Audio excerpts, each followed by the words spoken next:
All right, you hear it. Welcome in, everyone, to a very, very special Carolina Sports Live Plus, a first, if you will, out of the Blue Room.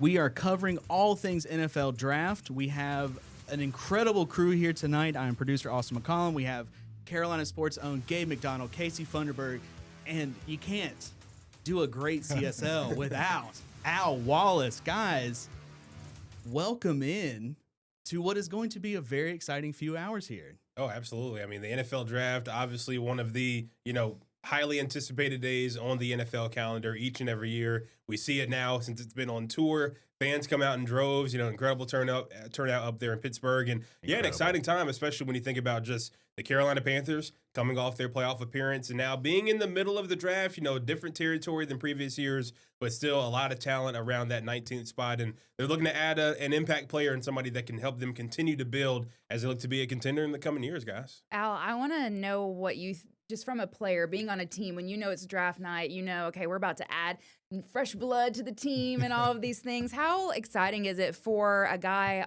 who's already on the team knowing we're about to add to this organization and hopefully be better because of it? Yeah, there's two sides of it, Casey. So first of all, those guys that are secure in their positions that have been previous draft picks probably feel pretty good. You have an opportunity to be better, a chance to make the playoffs and to continue the run we saw with the Panthers in 2025. But people like myself, undrafted, bottom of that roster, I'm nervous. They're going to draft the defensive end, and I'm going to be fighting for my roster life again. So it was always filled with anxiety, but certainly anxiety because it's such a brotherhood. It is just so close-knit in those locker rooms. We knew that we were one or two players away from getting to our goal, and this is what the Panthers, that locker room, those guys on that roster are thinking about tonight. Let's just go back in the past for a little bit, guys. Just looking at the season that they were able to put together. Obviously, you go out, you get Tedero McMillan last year in the first round. That leads to, an NFC South crown, a playoff appearance, and really just bringing something back to the city and to,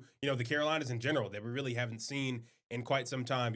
Just when you think about how they've set themselves up to get to this point, how would y'all assess just where they're at now and kind of what the front office is thinking heading into the night? Yeah, I think it's unfamiliar territory. We talked about it kind of a little bit here pre-show. 19th overall pick. It's been a while since the Panthers have earned that right to pick in the middle or the bottom of the first round. And now they're in a luxury position, especially the moves that Dave Canales and Dan Morgan put together leading up until tonight's draft, that they're almost in a position to take the best available player, and that is a dream phrase for a lot of the general managers. Can I just look at this draft board? Can we take the guy that's rated the highest to improve our roster?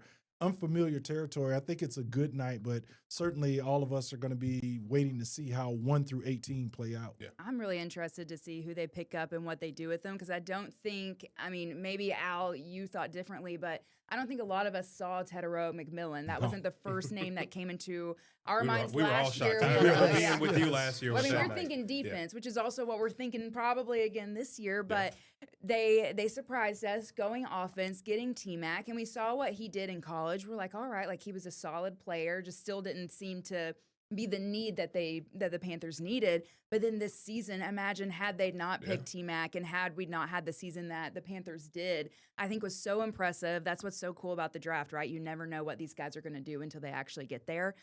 So I think that was just cool to see what the Panthers were able to do with their pick. And I think it gave Dan Morgan maybe a little chip on his shoulder or something I know what I'm doing.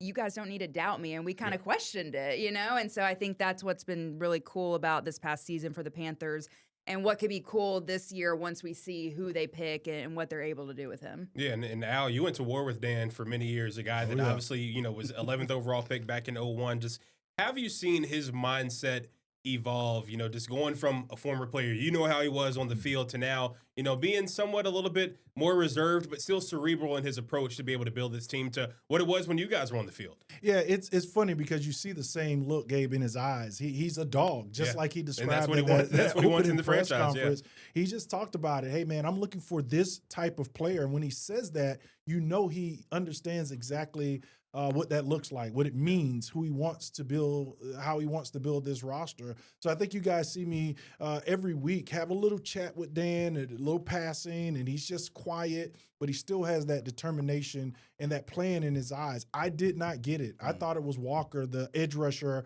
out of Georgia, that the Panthers desperately needed at that position. It had been so long since Brian Burns' departure that they had a guy that they could trust to go out and maybe get double-digit sacks. But they go out, they get Teteroa McMillan, and what a season that he put together. Rookie of the year, just fantastic football player. Great, incredible young man. Yeah. And I think that is exactly what exemplifies what it means to be a Carolina Panther. That kid got it. And Dan Morgan and that great staff, that scouting department, they knew what we didn't, and it's a testament to the hard work they put in. Well, and thank goodness, too, because Xavier Legette didn't have the season everyone thought he was going to have, right? He was hurt the previous year. They're like, oh, he's going to come back. Didn't have a great season. Jalen Coker, he gets hurt. We don't have him. Say we don't have T-Mac. Who the heck are you throwing the ball to? So the fact that they were able to see what we didn't see, go and get a guy, and that guy pay off the way that he did, it just shows you they know what they're doing. They're going out here, they're serious, they mean business about everything that they're saying. And like y'all were saying, you see that dog in him when Dan Morgan talks. So much so, guys, they let Adam Thielen go before the season started. Sure. And he was that veteran guy, the most consistent weapon on that offense other than Chuba Hubbard. So to let him go it just pointed to what we were going to see out of T-Mac. He was incredible. There was a plan. Last 2 years, selected a wide receiver in the first round. The only team in the modern draft era to go 3 in a row, the Detroit Lions, and then after the 3 in a row, they go and get Calvin Johnson in 2007. Do you think they go that route this time around? Is that truly one of the biggest needs for this team going into tonight? I think you could absolutely continue to feed this offense and Bryce Young and that development and the evolution that we saw, right? A lot of it came with the rushing attack with Rico Dowdle and what he did in the middle of that season while Chuba Hubbard was on the mend. But if you can bring in another dynamic playmaker, and there are going to be a few, I believe they're at 19. Omar Cooper Jr. may still be there. For sure. Casey Concepcion is another incredibly talented slot wide receiver that can be added to that core that we're talking about. And from right here in Charlotte. Just make that core over the top. So it's not off the table. There are other needs, but again, luxury position, I believe, at 19. Yeah, I do. Let's go ahead and go to Pittsburgh real quick. We do want to bring up the draft has started, obviously. Yes. Raiders, they're on the clock right now. They got less than 6 minutes, and they are expected to pick Fernando Mendoza. I will be shocked if they don't.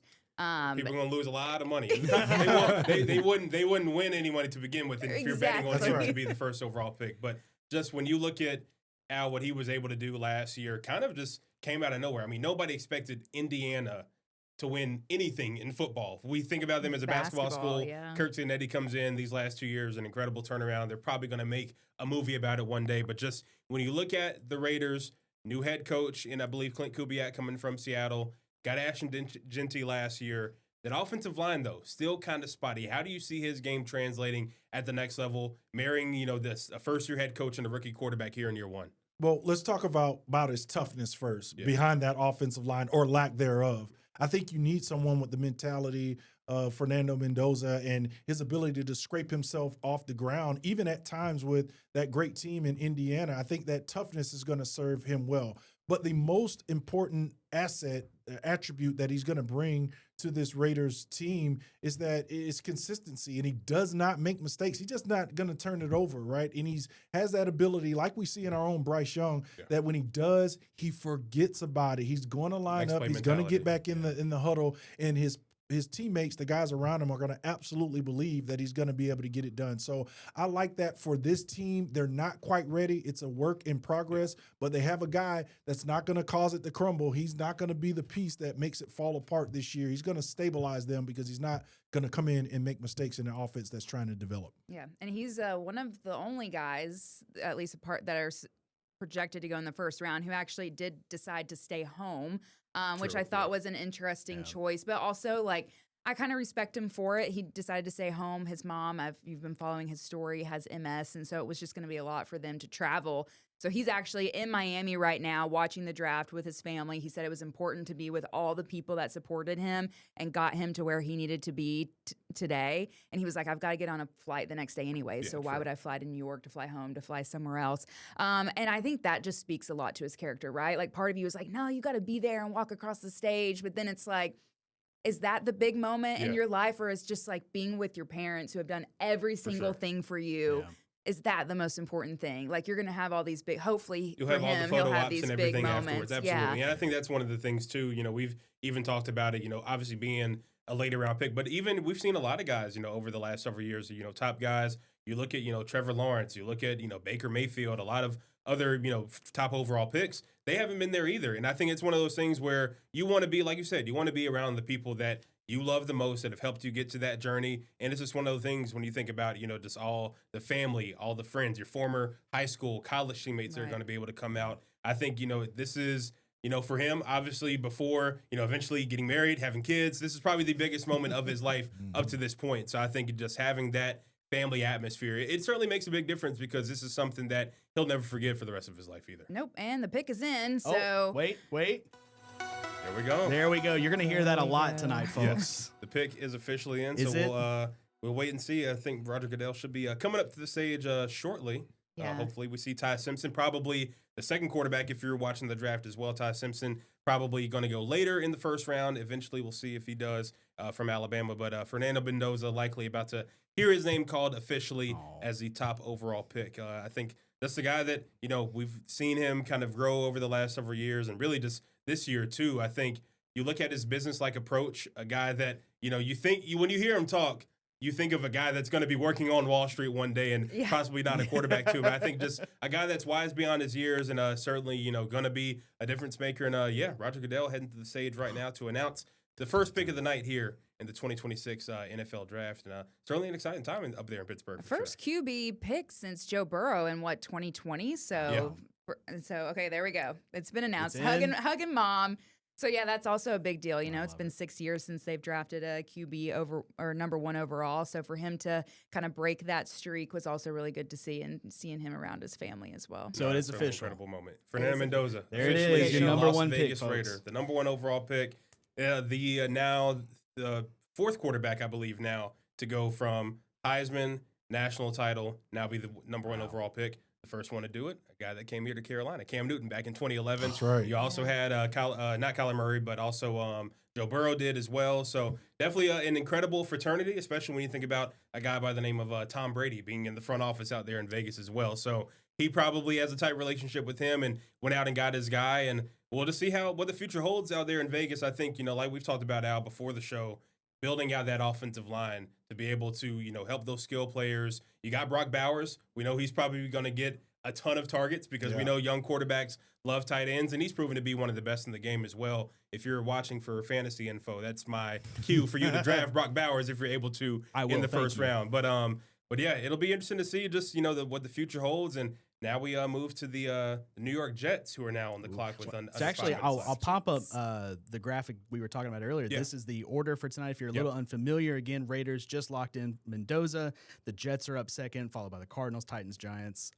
Do we see potential trade action in these first 10 or so? I think we could. I could see a team like the Cardinals potentially wanting to trade back probably and add some more capital. I think the Jets are still kind of up in the air. We've talked a lot about it, Bailey from Texas Tech, even, Arvell Reese as well, a guy coming out of Ohio State. We know Ohio State always producing a lot of talent when you think about Sonny Styles and everybody that's going to be coming out from their camp. But I think we could see a little bit of movement here, but maybe not a whole lot. I think the main thing is going to be more picks involved. I don't know if we see any big name players move tonight, which, we've seen in recent years, but that might not be the move. It's funny you mentioned losing money, and, we're not going to condone any sports betting here unless you really want to and you're 18 of age. But I was looking at Kalshi and Polymarket for both of them. They didn't even have up one for the number one pick. I think that was pretty much a lock. It was solidified. Yeah. Number 2 overall pick, Kalshi, Arvell Reese.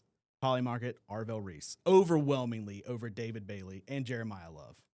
Yeah, that one for me, being an edge rusher, being a guy who's played that position, I'm going to go back to 2022, I believe it was, with Trayvon Walker going and first Aiden overall Hutchinson. and Hutchinson. Find me a guy who's already hunted and brought back the kill versus a guy that has the potential to go out. And I think when you look at David Bailey, it is proven he gets quarterbacks on the ground. So if I'm making this choice right now, it was the Trayvon Walker who had the potential and Aiden Hutchinson who dominated at Michigan. Go look at their statistics side by side over the last 3 years. It's not even close. Even though Walker, the light has come on, I'm going to look at David Bailey because I have the proof. It's already in the pudding. Pudding, that guy has gotten quarterbacks on the ground versus a tweener. Is he a stand-up? You kind of drafted him because you would believe that he's Micah Parsons-esque. And I'm not interested at the second overall pick in drafting potential. That'd be a very high investment. You want, like you said, production over potential, and there's only a few guys that have the talent of a Micah Parsons that have been in the league. You look at a guy like Myles Garrett, obviously, and some others, but I think you want to have that production as well, and somebody that is able to get the quarterback on the ground. The pressures, the hurries, it's nice, it's cute in the PFF grades and all that stuff, but you want to get the quarterback on the ground. How are you impacting the game? How are you impacting winning? Because, a wise man once told me back in the day, the three most important positions: the quarterback, somebody to protect him, and somebody to go get him. Yeah, that's what you need. Right. Well, the Jets pick is in, so we're going to know here. There we go. You're going to get it 19 times tonight, folks. Yeah, it's a nice, calming little tone. It is. We don't have the like chimes. The air horns and everything. Don't tempt me because I do have that sound effect queued up. That might be the move for the Panthers pick when we make a splash. when we get if they even trade up. So you're talking about protecting the QB. Is that something the Panthers might be looking at this year? It very well could be. I mean, because still we don't have a lot of just clarity on the timeline of Ike Ekwonu. His patella tendon injury there in the wild card game. Is he going to be ready for training camp? Is he going to be ready for even week 1 of the season? That still remains to be seen. They did go out and get Rasheed Walker, who many considered to be one of the top tackles on the open market. For sure. But he even has some injury issues in the past as well. So I think, you bring him in on the 1-year deal. Taylor Moton is only getting older. They're on the right side. So I think you could potentially, it's more so for drafting for the future because obviously T-Mo just got his extension ahead of last season. Very likely his last contract as a pro, and then he'll be moving on and, just beginning the next chapter of his life. So I think, that's probably something that they might want to address. If not tonight, definitely on day 2. Yeah, absolutely. It was. I wasn't surprised to see guys like Corbett and Cade kind of move on. Cade was needing to get some sort of big signing check. Okay, it looks like they went. The Jets picked David Bailey, so yes, there it is, folks. David Bailey. Man, Makes a lot of sense. people just Production. lost some money. Show me the guy that is a proven pass rusher, and the numbers are there. Absolutely. The athleticism for Arvell Reese are incredible. The potential is through the roof. But this guy, throughout his career there, we've seen him do the job that he just got drafted 2nd overall for. That, to me, just felt like a no-brainer. And that's really what they need, too, when you think about the Jets. They need to fill that today. And also, pass rush helps the secondary. They didn't have a single interception last season. So I don't even know how that's possible. So you want to have not a tip ball. And you got to think about an Aaron Glenn coach team. We saw what he's been able to do as a defensive coordinator. Goes there to try and turn things around.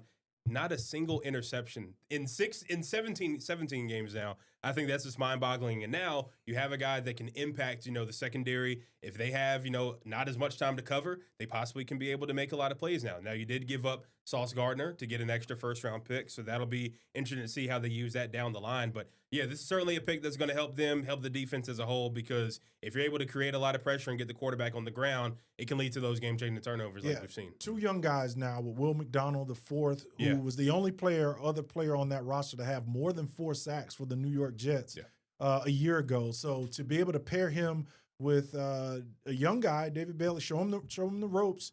I think now you have something, that AG can work with. You'll see him go out there and be more, I think, definitive on how he wants that defense to look. And this should be a huge improvement for a team that desperately they need offense, and I think they'll address that with that next pick here in the first round. But a defensive guy to pair with Will McDonald, 2 young edge rushers, just adds to that depth.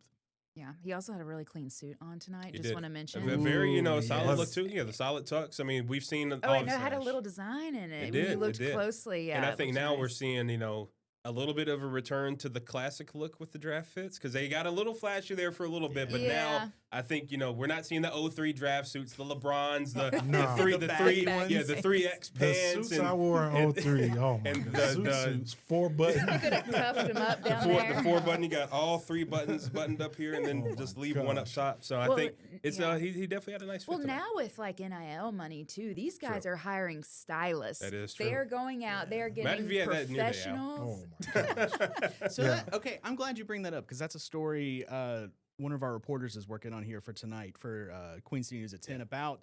Do you feel like this, the introduction, the growth of NIL has really prepared some of these guys for this life-changing amount of money that they're going to be coming into? I mean, some of them, this is it used to be before NIL. This was like, I mean, you get those paychecks, several $1 million, and now some are kind of coming in with a little bit of an egg. I think it's one of those things where, you have a lot of programs that have, just good programs in place to be able to get guys, the financial literacy to get them ready for this moment too, because, you're already prepared because you give a 21, 22-year-old kid this kind of money. They've already had experience to it at 18, 19, 20 years old, when they get NIL deals before even stepping on campus. And also, I think now you have some guys maybe not coming out as early too. You have the NIL money coming in, and you have the protection of being a college athlete, and you're not on your own just yet. So I think that's another thing too that we're even seeing in the NBA. You're seeing a lot of guys that maybe don't want to come out as early. It's like, okay, I'm getting paid and I'm in college. I'm kind of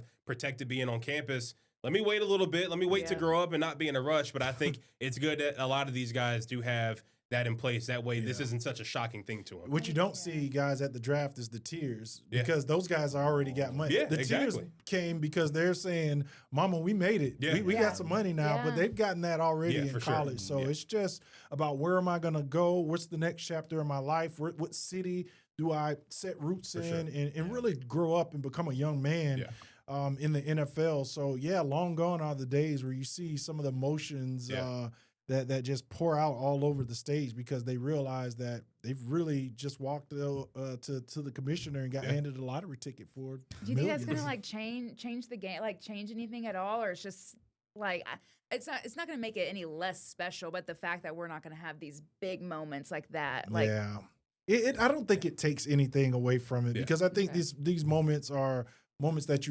realization of all the hard work, the Pop Warner, the bumps and bruises.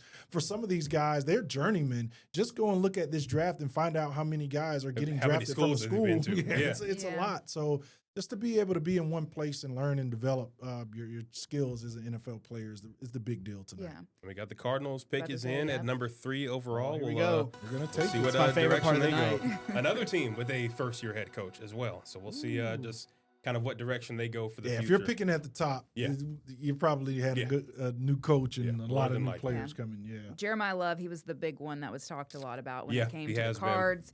And then we talked about this actually off camera, but when he is drafted in the top 5, the last running back to get drafted in the top 5 was Saquon Barkley back in 2018. We've seen how good he's been in the NFL and what he's been able to do. So this will be a pretty big deal, too, that the fact that a running back is going to go this high. Absolutely. I mean, because you've even had some years where you don't even have a running back first round. It's become a position that sometimes just doesn't get a lot of the love or a lot of the respect as it once did because the game has evolved into more of a passing game. But you still need a solid guy that can run between the tackles, get you 3, 4, even 5 yards a pop, and be able to move the ball and control the clock when it's needed, especially late in games. So if they go Love here, that would certainly be a good pick for them to kind of build into the future with a new regime out there in Arizona. It's just weird to see, if it is Love, to see a running back go that high. A few years ago, those guys were bouncing around like you talked about because the position was completely devalued. And now you look at, some of the greats in the NFL like Saquon Barkley, who was the last one in the top 5.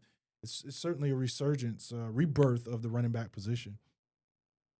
All right, and there we have it. Jeremiah Love. Jeremiah Love. I don't even have to change the video. This is fantastic. Overall. I know. How about that? Wow. Man. All right. It's good to see, the running back spot have a lot more love now, for lack of a better term. Oh, there we go. But look at the man. If you're His watching the suit draft, was he good, got too. some ice too. Wait, so let's see. Hold on. it's definitely it's definitely a special moment, just seeing the hard work pay off. A guy coming from a great program in Notre Dame and put together some really good years there. So I think just as Arizona continues to build for the future, could be a cornerstone piece for him. And I think a guy that a lot of people were very excited to see at the next level, just, how his game is able to translate at the NFL level too. You guys talked about the ability to get it between the tackles or hitting the edge, but this guy is also a great pass catcher. And when you look at the top 5 running backs in the NFL, it is about position versatility. Those guys are more than capable of also being the leading receiver on any given Sunday in the NFL. And I think Jeremiah Love checks that box as well, that you can go into the game as with the Arizona Cardinals, and he can do both. He can lead you in rushing and also receiving yards because of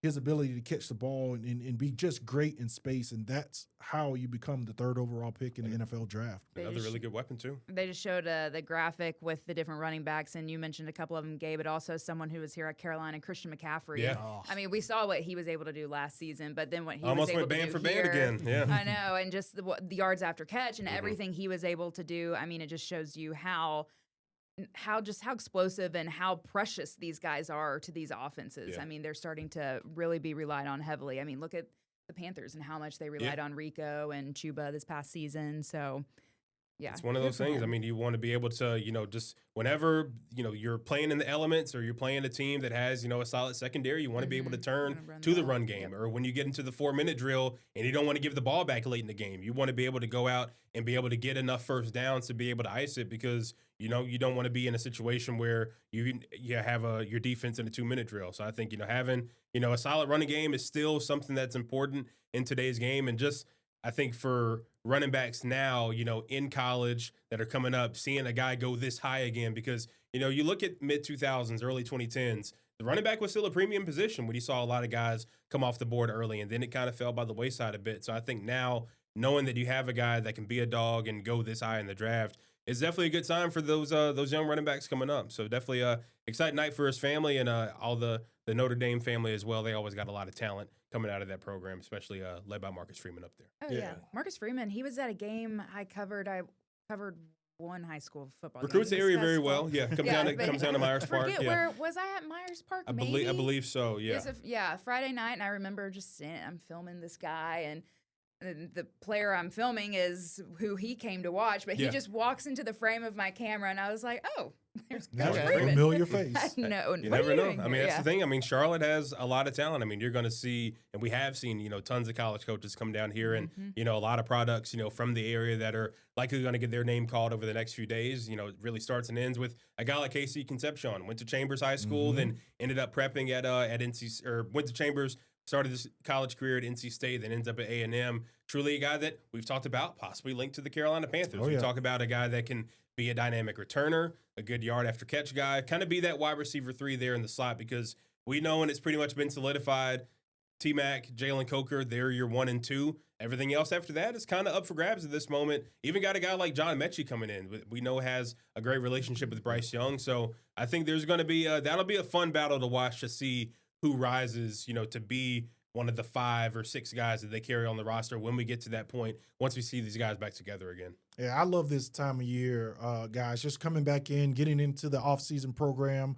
This is where teams are built. I got here in 2002, and it was John Fox's first year, and training camp was tough. It was physical, but the biggest transition was from March of 2003 to the start of that season, where we made a Super Bowl run all the way to Houston. And it's because of the time you spend with guys training, developing, learning the program. You just beat the life out of each other that first year for a new coach, trying to establish who the hell you are. But after that, you kind of get your stride, and we certainly did. And that band of brothers, that group of misfits came together. And I think the Panthers are in that position right now. I think they got a glimpse of who they could be.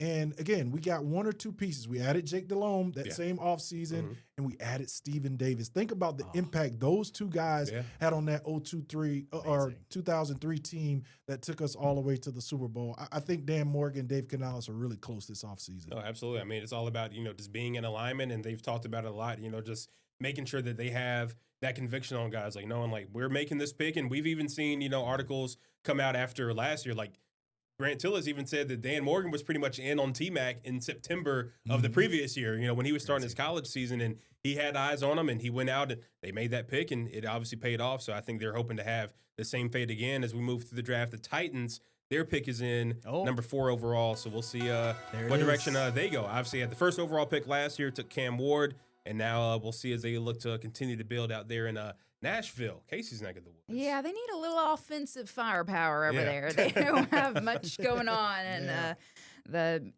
what are they called? The Music City. It was a tough new watch. Stadium coming in the coming New years stadium. as well. Well, now they, it's been said that they're going to have a Super Bowl there in 2030, which that was the whole point of building you want to build the a new stadium because they always award teams once you get somewhere new, they want to give you a Super Bowl. All right, here's one of our first Ohio State guys coming off the board here, Carnell Tate. Wide receiver. I'm shocked. Yeah. I don't have any of that video lined up. I think I'm shocked that it's Carnell Tate. They wanted to go get I thought it was He's got going the crop defense. suit. I thought they want to go defense as well. Yeah, you're thinking defense here for a that's right. defensive-minded head coach, but Carnell Tate just a smooth. He reminds me of the guy we just talked about, T-Mac. Yeah. Big, physical, smooth route runner, incredible body control. When you look at some of the catches that he made for Ohio State, just the ability to go up over the top of defenders and come down with the ball makes him special. And if you believe in Cam Ward, the same way we saw here with Bryce Young, you want to get him better weapons. go and get him a weapon, Yeah. and that's what you can see from the Tennessee Titans. Well, guys, as we just got the 4th pick in, we are rolling through this. If you are just joining us right now, I just hit that is our Queen City News Plus live 3 p.m. music, but here we go. If you are just joining us, this is a very special edition of Carolina Sports Live Plus. We are following the NFL Draft live from Pittsburgh. Panthers are at pick 19. You got Gabe McDonald, Casey Funderburg, Al Wallace, and Al, I'm actually going to give you a break for a little bit because, Gabe, we have a special guest joining us right now if you would like to bring him in. Yeah, absolutely. A good friend of the program, Mr. Walker Mell. You see him, you hear him all the time. Covers the Hornets on FanDuel, on WFNZ as well, host of Wes and Walker. Walker, my man, draft night 2026. How you feeling? How's everything going for you, brother? Hey, great to be here, man. I appreciate you having me. One of the more uncertain Carolina Panthers drafts that I can remember in quite some time. So excited to see what they're going to do at 19, or who knows, just whatever they're going to do in the first round.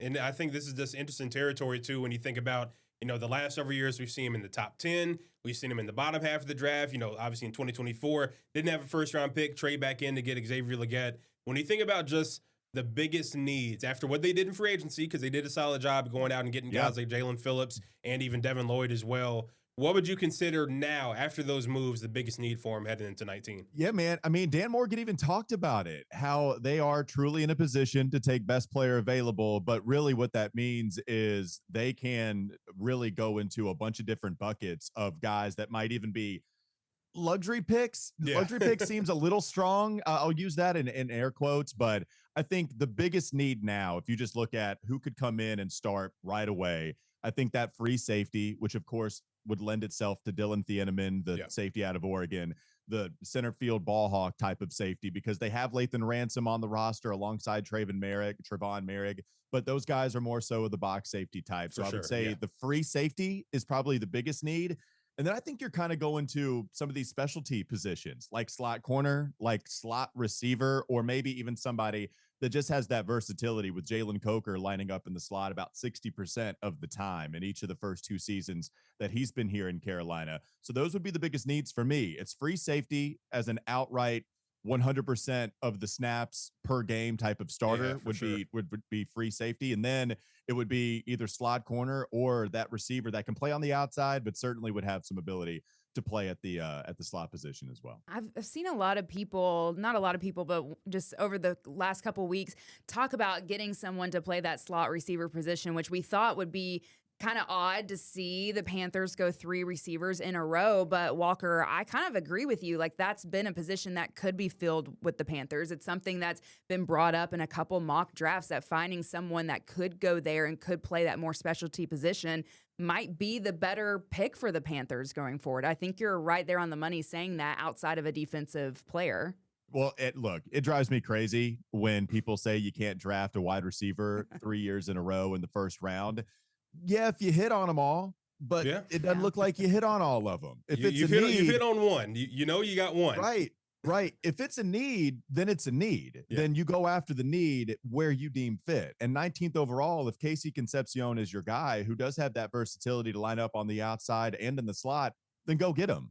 If that guy just so happens to be Omar Cooper because you value the physical nature of his route running and running through guys to gain yards after the catch, then go get him. It doesn't matter if you drafted a wide receiver in the first round with XL and Teteroa McMillan. So I'm with you. I think if that's a need in the first round, then go take that guy. If you want to select somebody in the second or use one of these early round picks that often turn into starters more often than not, and yeah, that is a position that you want to go after. And even the different flavor of receiver, right? Yeah. Where you have T-Mac as this smooth route runner who can go get the ball at its highest point and does a lot of work in the intermediate area of the field. One of the best receivers in the league last year in the intermediate part, anywhere from 10 to 19 yards past the line of scrimmage. They need a deep threat. They need somebody that can gain a little more yards after the catch. And I think you have a couple of nice receivers to choose from in that window that they'll be selecting at currently with that 19th pick. And I think KC is another guy that could possibly add that element in the return game because that position has been rather spotty when you think about, kickoff returns and even punt returns as well, trying to find somebody that can make plays in that third phase of the game. Now, we're just 4 picks into the first round. We kind of had a good feeling about the first 2, but Jeremiah Love, first running back in the top 5 since Saquon Barkley, and then the Titans going with Carnell Tate, getting Cam Ward a weapon out there. What do you make of those 2 picks? Because it seems like a little bit of a shakeup early on there with those 3rd and 4th picks.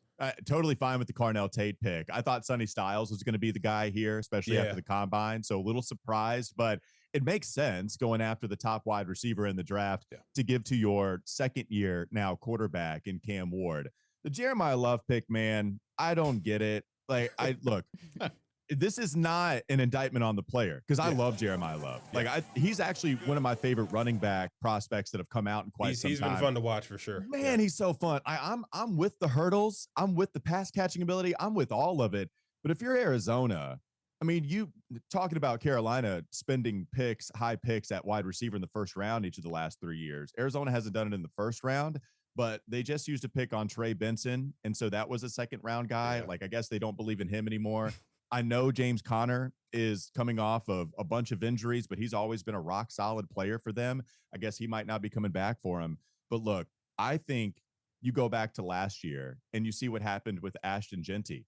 I don't believe that Ashton Genty is a bad football player at all. He doesn't have a line. He doesn't have an offensive line in front of him. That's right. So it's just really hard to be an effective football player at that position without a good offensive line. In fact, I think what I would argue is if you have a really good offensive line, I think that honestly maybe emboldens you more to use higher resources on a running back, the better your offensive line is, because now what they can do is they can make those guys miss at the second level and then take it to the house. But if you don't have a chance because the defensive line is in your backfield right away, well, then what do you expect Love to do? Nobody thinks Genty is a bad football player, right? Like, it wasn't a great year for a top 10 pick out of Ashton Genty, who was getting offensive rookie of the year type buzz coming into the season. It's not his fault, but you can look at how effective he was for the football team, and it didn't lead to a whole lot of wins. What I think would is if you had your offensive line set, and then maybe you even got some weapons for Geno Smith, maybe a little bit more so, or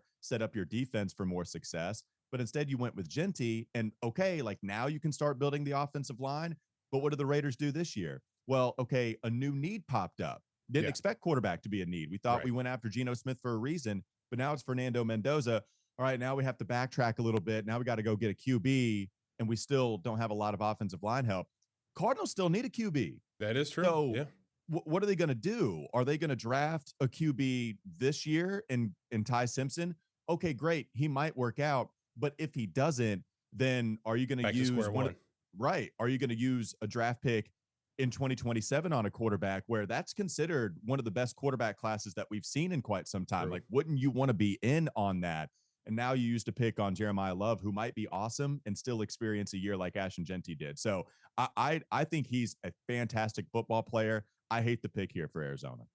All right, well, the Giants just picked at number 5. They went with Arvell Reese, so we were wondering when he would come off the board. So another Ohio State player, linebacker, obviously a big get for the Giants. Are you guys surprised the Giants decided to go defense there? No, I think it was, you think about, just having the need there. You just got rid of, Dexter Lawrence. You get an extra pick there. And I think, Arvell Reese was a guy that we thought could possibly go second overall, to the Jets, to the other team in New York. They end up going with Bailey out of Texas Tech. But, Walker, your thoughts on the pick, a guy that can be somewhat versatile. But I think the main thing, the argument with him and Bailey was the production against the potential there. Yeah, well, Giants going after Arvell Reese is very interesting because you already have a smorgasbord of edge rushers up there with the Giants organization, right? Like you just had Brian Burns. They still have Thibodeau. That's right. They did get rid of Dexter Lawrence, but that's not an edge rusher on the defensive line. You would think he actually helped some of these edge rushers. You got rid of them. So now you're just replenishing that with more edge rushers here in Arvell Reese. And so Sonny Styles would have been an interesting pick. I thought he might go to the Giants if Tennessee didn't take him at 4. But now that Arvell Reese is here, are you going to be able to utilize him as that edge rusher alongside an Abdul Carter and a Brian Burns? Or do you want to use him more at that linebacker spot? And if you're going to use him more so at the linebacker spot, okay, like I can get around to that idea. But if you subscribe to high value positions, then maybe you would want to use him more as an edge rusher if you use a 5th overall pick on this guy. And that's where you start to question the value in terms of how you're going to use him. But I do like the versatility. I do like the fact that he can play both positions. And I'm a believer in the upside on Arvell Reese. Like, I think he's going to be a really good pro. So interesting pick. Didn't expect it. Didn't see a lot of it in the mock draft process or anything like that. And I think because they were already going into next season with Abdul Carter and Brian Burns, I would have expected them to kind of stay away from an edge hybrid even. But here they go with one. And I guess they're kind of taking a page out of the Ernie Accorsi books from way back in the day when they just selected edge rusher after edge rusher after edge rusher. They keep doing it again. Now, I think we might have just had a trade. The Chiefs now on the clock at 6. It was originally the Cleveland Browns. Yeah. Chiefs moving up to 6. Pick is already in. What direction do you think they go here? I gotta be on the button quicker. A very down year for the Chiefs, unlike what we've seen in recent years. They're moving up to 6. Yeah. This could potentially shake things up here. So, I mean, I think Ruben Bain would have been interesting, but I don't think they would. Do you buy the short arms argument when it comes to him? Yeah. You're out on that. Like I'm good with drafting Ruben Bain, even with the outlier arms. I just think the dude is such a monster. He's a dog, it's worth paying attention to if it's such an outlier, but I'm still just going to roll past it and draft him anyway. So an edge rusher would have been interesting, but now with Arvell off the board, with Bailey off the board, of course, that was expected. Do they just decide to go after a monster in Sonny Styles? This is kind of interesting. I think Delane would have been also a good pick because they just got rid of McDuffie after trading him. But I think they would have stood pat and taken a cornerback. True. So this one's a little surprising. I don't think that you would trade up for Bain. Sonny Styles again? Like the guy just kind of has an impenetrable resume with the few missed tackle rates, the excellent film that he puts out there on the field with Ohio State. The combine was otherworldly. Maybe Styles is the guy. Could be. Yeah. So how many? Okay, that's 2 Ohio State guys so far? Yeah, we got 2 so far. Tate and Reese. So we could potentially see 4 in the top 10. Potentially, yeah. I mean, they obviously had a great season, but it's just the fact that these guys are also just filling so many needs for these teams. I mean, it's just really impressive and just shows you what they were able to do. And Sonny Styles could be an interesting one there. I mean, you put him on that defense, and you kind of have just an extra element there. I think that could be potentially a difference maker as they try to return to the Chiefs that we've seen over the last, decade and some change. Well, they also just spent a lot of money, the Chiefs did, on their offensive line. I mean, they were doing everything for Mahomes. Obviously, he got hurt there towards the end of the season. So it seems like they had still the same pieces that they had in previous years. Just something wasn't clicking for them. I mean, defensively, they just did not show up whatsoever in any of their games. So I don't know. I mean, I think we were all pretty surprised with everything that went down with them last season. But I'm actually surprised to see that they did this trade and that Cleveland wanted to trade too. No, absolutely. Walker, any chance to go white out here? Yeah. Any chance to go white out? So that's the hard part because all of the guys that I had going to Kansas City and the guys that I had Kansas City trading up for, which this world existed, I just all of the players that make sense to me, a Delane, I think they could have just hung tight and taken him. They could have stood pat and got him at 9. Jordan Tyson, as long as you're ahead of the Giants there at 10 with the reported interest in Tyson, I think they probably could have just stayed there too. Maybe they were a little worried about the Giants jumping ahead again, but Would you do that after already having 2 top 10 picks? Do you do it again, go up further? I don't think so. I think they probably could have just stayed where they were and drafted Jordan Tyson a little bit later. They got your boy. They got Delane. They got Delane from LSU. Is that right? Okay, so they just wanted to secure it then. Yeah, they wanted to get Mansour Delane, six overall pick out of LSU, DBU, the real one. I'm from Louisiana, so there's a little bit of bias there. But obviously, a guy that you've talked a lot about. Your thoughts on the pick and what he's going to be able to do for a defense, especially with him losing a guy like McDuffie to the Rams. And it's huge to replace that. What's funny about the Chiefs is they were kind of a victim of their own development program for corners. They've done such a great job at developing corners everywhere they've drafted them. McDuffie late in the first all those years ago. L'Jarius Sneed was an awesome pick for them. I think he was like a 4th round selection at that time and showed up right away as a rookie. And so I think a lot of people just viewed, give Kansas City any old 4th round pick at corner and they'll make it work. And it's true, right? They've done that so often.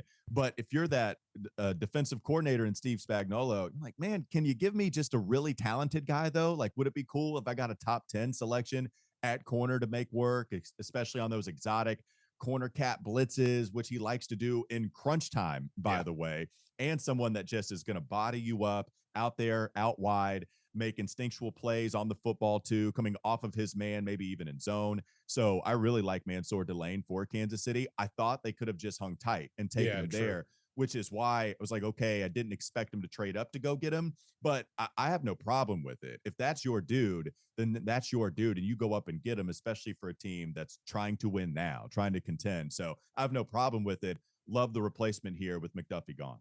Hey, they went and got him, so definitely a solid pick. And now 6 picks in the books. Walker, always appreciate your insight, my man. Look forward to hearing you every day on Wes and Walker, especially tomorrow afternoon to break down what happens tonight with the Carolina Panthers and everything in the future. Appreciate you for coming on, my man, and enjoy the rest of the draft night, brother. Thanks, guys. Had a blast. Appreciate it. Just heard from WFNZ's Walker Mel, host of Wes and Walker, breaking down all things draft. 6 picks in the books. Commanders now on the clock. Then we have another NFC South squad in the New Orleans Saints, and then obviously the Browns going to be picking there at 9th overall, where the Chiefs were before. I think Sonny Styles still being on the board, very surprising, but with the Commanders being on the clock now, obviously you got Frankie Louvu, a former Panther, but you do have Bobby Wagner getting up there in age. You want to get the heir apparent there and get a young guy to come in and learn from him. I think that could be the route that they go right here if they end up going Sonny Styles. And it would be a heck of a pick for Washington if that ends up being where they go. Yeah, you just look at DQ Dan Quinn and that style of defense. The reason why Frankie Louvu decided to leave the Carolina Panthers, wanted to play for him, and wanted to play for him because of his relationship with guys like Micah Parsons that played that similar position. And I think Sonny Styles is so athletic, so versatile that you can throw him in. And I'm a little shocked that he hasn't come off the board yet, but you can kind of see how this is playing out. The only puzzling pick so far for me is the Giants. They're stockpiling edge rushers. I don't know if Arvell Reese is going to play on the edge. Exactly. You got Brian Who's going to be on Burns, the interior? Thibodeau's still there. Yeah. And crazy enough, I forgot Abdul Carter was on that roster as well. So now you have a bunch of guys that kind of do similar things. So it may be that Reese is going to play off the ball a little bit and roam around and be kind of a jack of all trades in that defense. I would think so. You can't run a speed package with just edge rushers the whole time. I'd run a draw right at those dudes. You got to have some beef in there to be able to stop the run. Down. Yeah. So I think that'll be interesting to see because I think they'll probably go offense with the later pick that they do have. But, yeah, definitely a puzzling one there. And even the Chiefs making that trade, I still haven't seen the details for it yet. Hearing reports that possibly a 3rd and a 6th rounder could be involved. 3rd and a 5th. They swapped the 6th and the 9th pick, and then they get a 3rd and a 5th. So I mean, quite a haul for the Browns. There is a team that's still trying to build as well. And the Chiefs, they get their replacement for Trent McDuffie, a guy that obviously put together some great years out there, and probably likely going to continue to do the same for the Rams, coming off a solid run too. But I think now it'll be just interesting to see, just what route the Commanders go, and then obviously got the Saints coming up on the board here pretty soon. And their pick is in, so you know what that means. Oh, yes. Time to play the Saints. There it is, folks. Delane was one of my favorite fits of did the have a good one. night. I just loved the color. I loved the chain. He was iced out, yeah. Wait, was he the lavender one? Yes, that was him in the lavender. Button to the top, but it just worked. Like I liked it. That was a good one. Commander's pick is in. We'll see what And as we were waiting for that, I mean, again, we just showing Yeah. now this was the draft order, as Originally. of 50 minutes ago heading into this. Just swap 6 and 9. That's all you got to Yeah, do. that's it. That's an easy one. Flip 'em Yeah, over. way to put it. Hey, Yeah, six- thanks. I can follow along. Like Drake said, 6 upside down, it's a 9 now. Oh my There you go. God. And Delane said they made the best move in the draft. Hey? So, hey. Hopefully he lives up to it. I mean, we know LSU DBs typically All right. are able to have some success. Sorry to cut you off there, Gabe, but finally, Sonny Styles is off the board. There it is. We The predicted linebacker it. from Ohio State going to the Commanders. Definitely a good pick there. A guy that's going to come in, has some great guys to learn from. He's going to be able to learn from a great coach, but also 2 veteran guys that have done it at a high level for quite a while. So I think he's going to be stepping into a good situation. He's not going to be asked to do a whole lot early. Obviously, he's going to come in and contribute right away, but knowing that you have 2 veterans there, Bobby Wagner, we'll see just how much longer he has playing in his career, but he'll be able to take over eventually pretty soon, and he's going to be a star in that defense for He's a going long to learn time. from a good one. Yeah, no, he definitely is. Couldn't be a better place. Yeah. I was thinking the Tennessee Titans, of course, Robert Saleh, and he's a great coach, familiar with a guy named Fred Warner, who is very similar to the comps there for Sonny Styles. But you go to the Commanders, Dan Quinn has done it on as high level as anybody. Remember his days with the Seattle Seahawks and the players he had there, including Bobby Wagner, who we were talking about. But this guy's a playmaker, football player, and you look at those Ohio State guys, you can see why they won a title. The previous season it came up short this year in 2025, but man, just great athletes all over that field. Still one on the board, back on the back end, that third level in Caleb Downs. So we'll see where he lands. Another incredible football player from the safety position. I will say, because we are streaming live right now to the Queen City News Facebook page and the Queen City News YouTube page, we have a delightful comment in from our own Julian Sador about the Sonny Styles I'm sure pick. he's very excited. All right, I'm going to back up from the mic just to recreate it. Sonny Styles, baby! And there's about, I think, 10 or 12 exclamation points on that. That doesn't surprise me. Being on the morning show this morning, he was definitely looking forward to tonight and obviously seeing who his team was going to get. And they got a dog, man. I mean, just watching him, watching the tape, seeing him at the combine just a freak of an athlete. I mean, he's going to have a very special career for a long time, and he's going to a great spot too, no doubt. I really loved watching him answer reporters' questions at the combine when we were getting all that back. I just love, he takes so much time in thinking about what he's going to say and gives these long, thought-out answers, and just the way he carries himself and the way he explains things, I just found it to be just overall, the fact that he's got the skill, the talent, he can sit there and really articulate what he's thinking, what he's feeling. He's just really, really impressive altogether, and I really enjoyed listening to his whole media scrum because we were going through a lot of that and, sharing stuff on CSL, and just to hear him and a couple of the other guys just talk, you can tell that maybe it's with NIL or just being at the caliber that they are as players, that they have really grown up, I feel like, in these last few years. And they know, kind of back to what you were talking about, Al, now they've now with NIL, they're going into it like it's not this life-changing thing like it used to be. It's now I'm just going to work. They're pros. Yeah. That he carried himself like That's a pro. right. I think that's what I'm trying to get to. And so he was just really, really impressive to listen to and to watch, and it's going to be cool to see what he does for the Commanders. And when you see the story, and you know his mom, and you heard her talk about the training that both he and his brother had with dad, they've been prepared. They remind you of the Balls, the St. Browns. You can just go on and on about these families that have created, these kids. They have a purpose for them since they were very, very little. So they are prepared for the moments that you see now in front of the cameras, asking or answering the questions. And it is no mistake that colleges are putting professionals in place to get these kids, these young men, ready for these opportunities to be on the brightest stage. And it's very impressive. A 22-year-old, I would have stumbled over every word. It would have been I do it at 30. Do it right now. They're prepared. I did It's it amazing 10 seconds ago. These guys are ready. And no doubt. And that's a guy that, eventually is going to likely grow into, the green dot guy for a defense. You want a guy like that that's going to be commanding your defense, that can be a leader of men, and showing that at such a young age, a guy that's wise beyond his years. That's a good sign of a leader that we all know that he's going to eventually be, and there's going to be a lot thrown at him, but he's certainly a guy that's well prepared for what's ahead of him, no doubt. Saints pick is in. Oh, wait. Our first NFC South member on the board for this one. So we'll see what route they go. Obviously, last year, Saints finishing last in the division at 6-10. You had 3 teams at 8-9. Carolina Panthers, of course, with the tiebreaker and winning the NFC South crown. But what a the gross Saints, ending. Yeah, no, and the Saints did show some growth down the end. So I think, to see in the division race this year, when you think about, Tyler Shuck coming in the second half of the season, Impressive. what he was able to do as well. You think about just the time on the bench early in the season probably helped him behind Spencer Rattler. Then he comes in. Now, much to the dismay of Panthers fans, the Saints ended up getting both wins over Carolina, and obviously he came up big in those games as well. But now it's how are they going to be able to build just to create a little bit of a rivalry there in the coming years? Because I think we can all agree this division is one that's still up for the taking. Any of these 4 teams could emerge and rise from the top and eventually get that crown. And we'll see if it ends up being the black and blue again this year. I think you're going to see a little mini run on receivers right here. Yeah. Again, we talk about Cam Ward. He gets Carnell Tate, right? Sure. You get your receiver.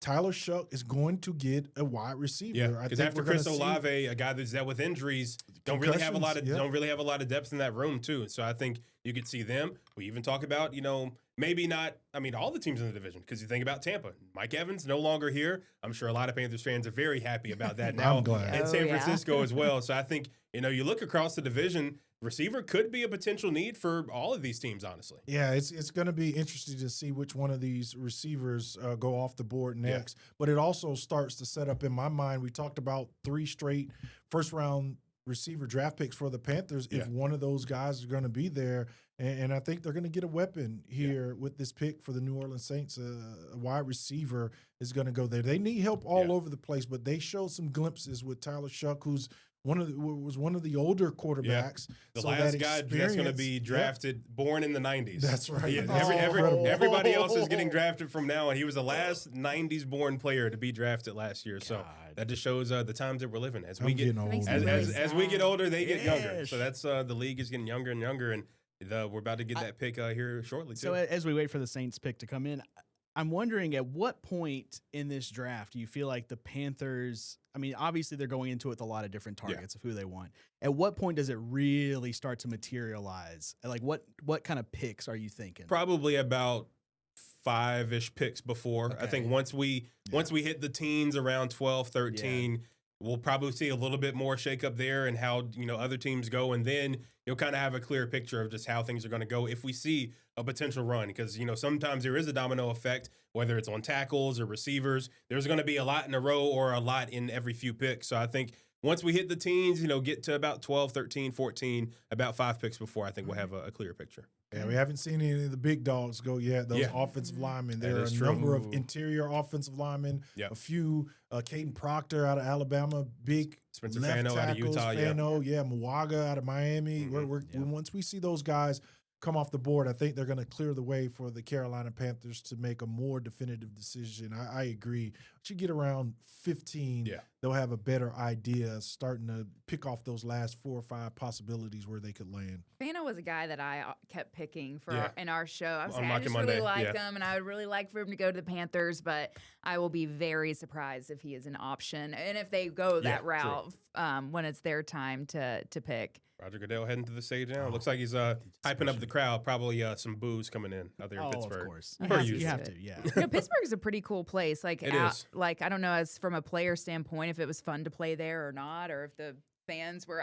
When I was a kid, though, I hated the fans with the terrible yellow towels. Yeah. Hated those fans. And we saw Jerome Bettis, one of the guys I played against on the field. You're talking about a guy weigh as much as I did trying to tackle him. So not always my favorite place, but certainly a great sports town, great sports city that just loves their players. Jordan Tyson, wide receiver, Arizona State. We said, I think this is now where we're going to see a run on receivers. I thought it would probably be Mekhi Lemon out of Southern Cal, but they go with another guy from out west, Jordan Tyson, and ESPN's coverage. They listed receiver as the biggest need, and that's the route that the Saints go. So the first NFC South team making their pick here in the 2026 draft, the New Orleans Saints, Jordan Tyson out of Arizona State. And that's number 8, right? Yeah, not 8th overall. track. Okay, so now we're to Cleveland, who, like we talked about earlier, made that trade with the Chiefs earlier. I will say I've never been to a game in Pittsburgh. At least I've been to a Pittsburgh game, not a Steelers game. Been to a baseball game there. It was a good time. But they've got like these tiki boats that you can take, because a lot of people will take boats across the river to get to the stadium to go to the game. Yeah. And they've got like a tiki bar boat. So you can hop on the tiki bar and ride the Sounds boat like a and good then go to the dangerous. game. And I was like, that is really cool. And, you know, I'm from Tennessee where there's the Vol Navy. They've got all the boats on the river right outside the stadium. And I'm like, why has someone not thought about this in Knoxville? Because I feel like that would be a good ad. I will say, when I lived in Jacksonville, there was a service you could rent, and my wife and I had talked about it for our wedding. There's a person who drives around. It's a limousine. It is the chicken limousine. Oh my gosh. It is a bright yellow, just old school limousine with the big chicken head on top, and some people would take that to Jags games. Duval is underrated, or just crazy sometimes. It is. Got to experience the season opener there for the Panthers last year. Very hot in September, and I think we had there was a lightning delay for like 2 hours as well. So we're just like, what do we even do at Good this old point? Florida. Yeah, Yeah. started to my the hot career tub. there with Tom Coughlin. Yeah. And Mark Brunell and Legendary those coach, guys, yeah. right? Back in the day, 1997. Wow. So yeah, that long ages ago, but Jacksonville has certainly changed, and they're going to be building or renovating.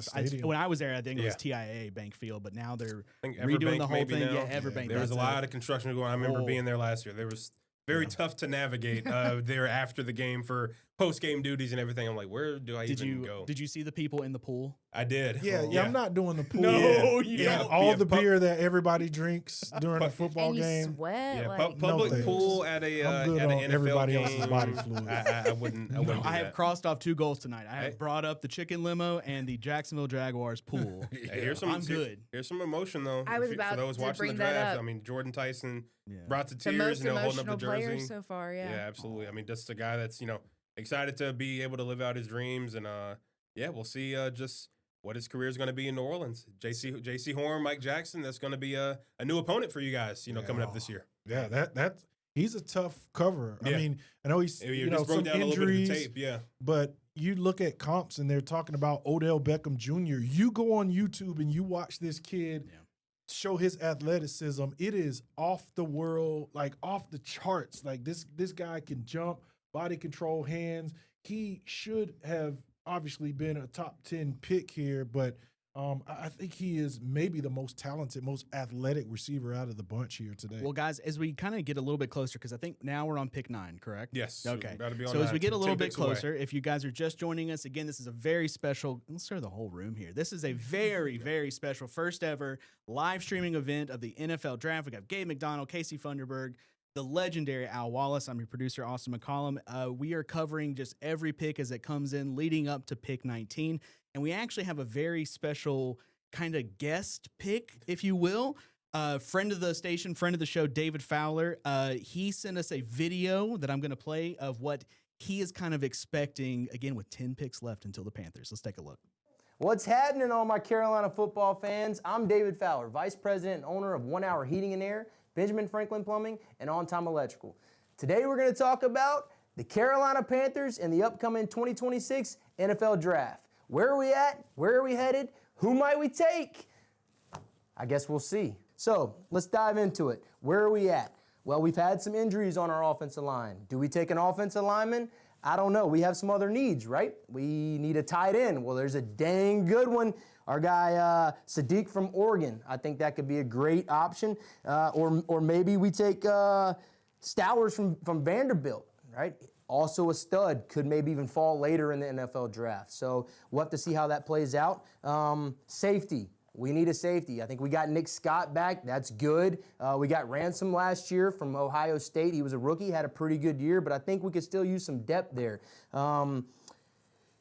If Caleb Downs lasts past top 10 from Ohio State, that guy's an absolute stud. I think they have him ranked number 1 in the safety class. So if he falls where we can take him in the first round, or maybe we can trade up to get him, I think that would be a great pick,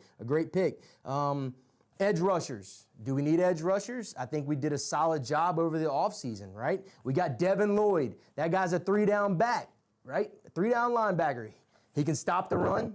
He can rush the passer, right? And he also can cover tight ends on 3rd down. Major steal in the offseason. The next guy, Jalen Phillips, right? Drafted by Miami, played a year for the Eagles. Just paid the man, right? So I'm excited to see what he's going to bring to the team. He gets after the quarterback. The NFL, You win the games in the trenches, right? Offensive line. We put a lot of money into our offensive line, right? We have Moten. We have Lewis. We have Hunt. I know Icky's out, right? So that's a little iffy, right? We unfortunately, he had the injury in the wild card game last year. So what do we do about that? Well, the staff goes and picks up 2 tackles, right? I think we got Stone Forsythe, came from Seattle. We also got Rasheed Walker, came from Green Bay. Both guys are vets in the leagues. We'll see. So is there a tackle that can fall that maybe makes sense? Only time will tell. I think, again, the best play is to take the best available player. All right, David Fowler from 1 Hour Heating and Air, Benjamin Franklin Plumbing, and On Time Electric, kind of giving us his insight, his takes. Yeah. He's obviously a big Panthers fan. He's got the Burns jersey behind him. Like, he came ready. No, he did. And I think, you talk about all the different players that he listed off. There's definitely a lot of different routes that they could go. Now, we do know he did mention Spencer Fano. He's now officially off the board there, going 9th overall. Sorry, David. To the Cleveland Browns. So the dreams of getting, the tackle of the future, at least for now. You're not getting Spencer Fano. There's probably going to be some other guys. But I think now is probably where we see the run on tackles that we know that, Cleveland needed one bad, and they got him. And now the Giants pick is already in, so they're starting to come off pretty quickly. The final pick of the top 10 right here by the New York Giants. Francis Mauigoga. So another tackle, back-to-back tackles. So you have I think the run is definitely starting now, Al, where we're going to see a lot of these guys go, and this could potentially impact things for the Panthers. You see all these tackles going now. Do you wait to probably get, a value pick or a depth guy maybe day 2 if, with these 2 guys now off the board? Yeah, it's pushing those skill position players down that we previously talked about for the Carolina Panthers. But protecting your star quarterback is so essential in today's game. We listed it, right? Get a quarterback. Get somebody to protect said quarterback, and then you go get somebody to work against those 2, go hunt up the quarterback at edge. And so now you're starting to see the big boys with the lays on, the Polynesian guys, the big physical, rugged, just are incredible athletes, are just dogs when you turn on the tape and you watch these guys move other grown men off the line of scrimmage. And it is all so fun to watch them go to work like they often do in college, and now be making that transition to the NFL. They experience no pain, I feel like. I don't know if you all have ever watched videos where someone from a Polynesian family has gotten hurt or has a sore ankle. They got a way of rubbing those ankles out. They're like, you're not getting an x-ray. You're not putting a brace on. We are going to rub the swelling out, and you're going to be good to go. I mean, like you were saying, Al, they are tough. They work. They're physical. They're fun to watch. And then also, too, I just love, we were talking about this earlier, I just love how much family and culture means to them. It's so cool.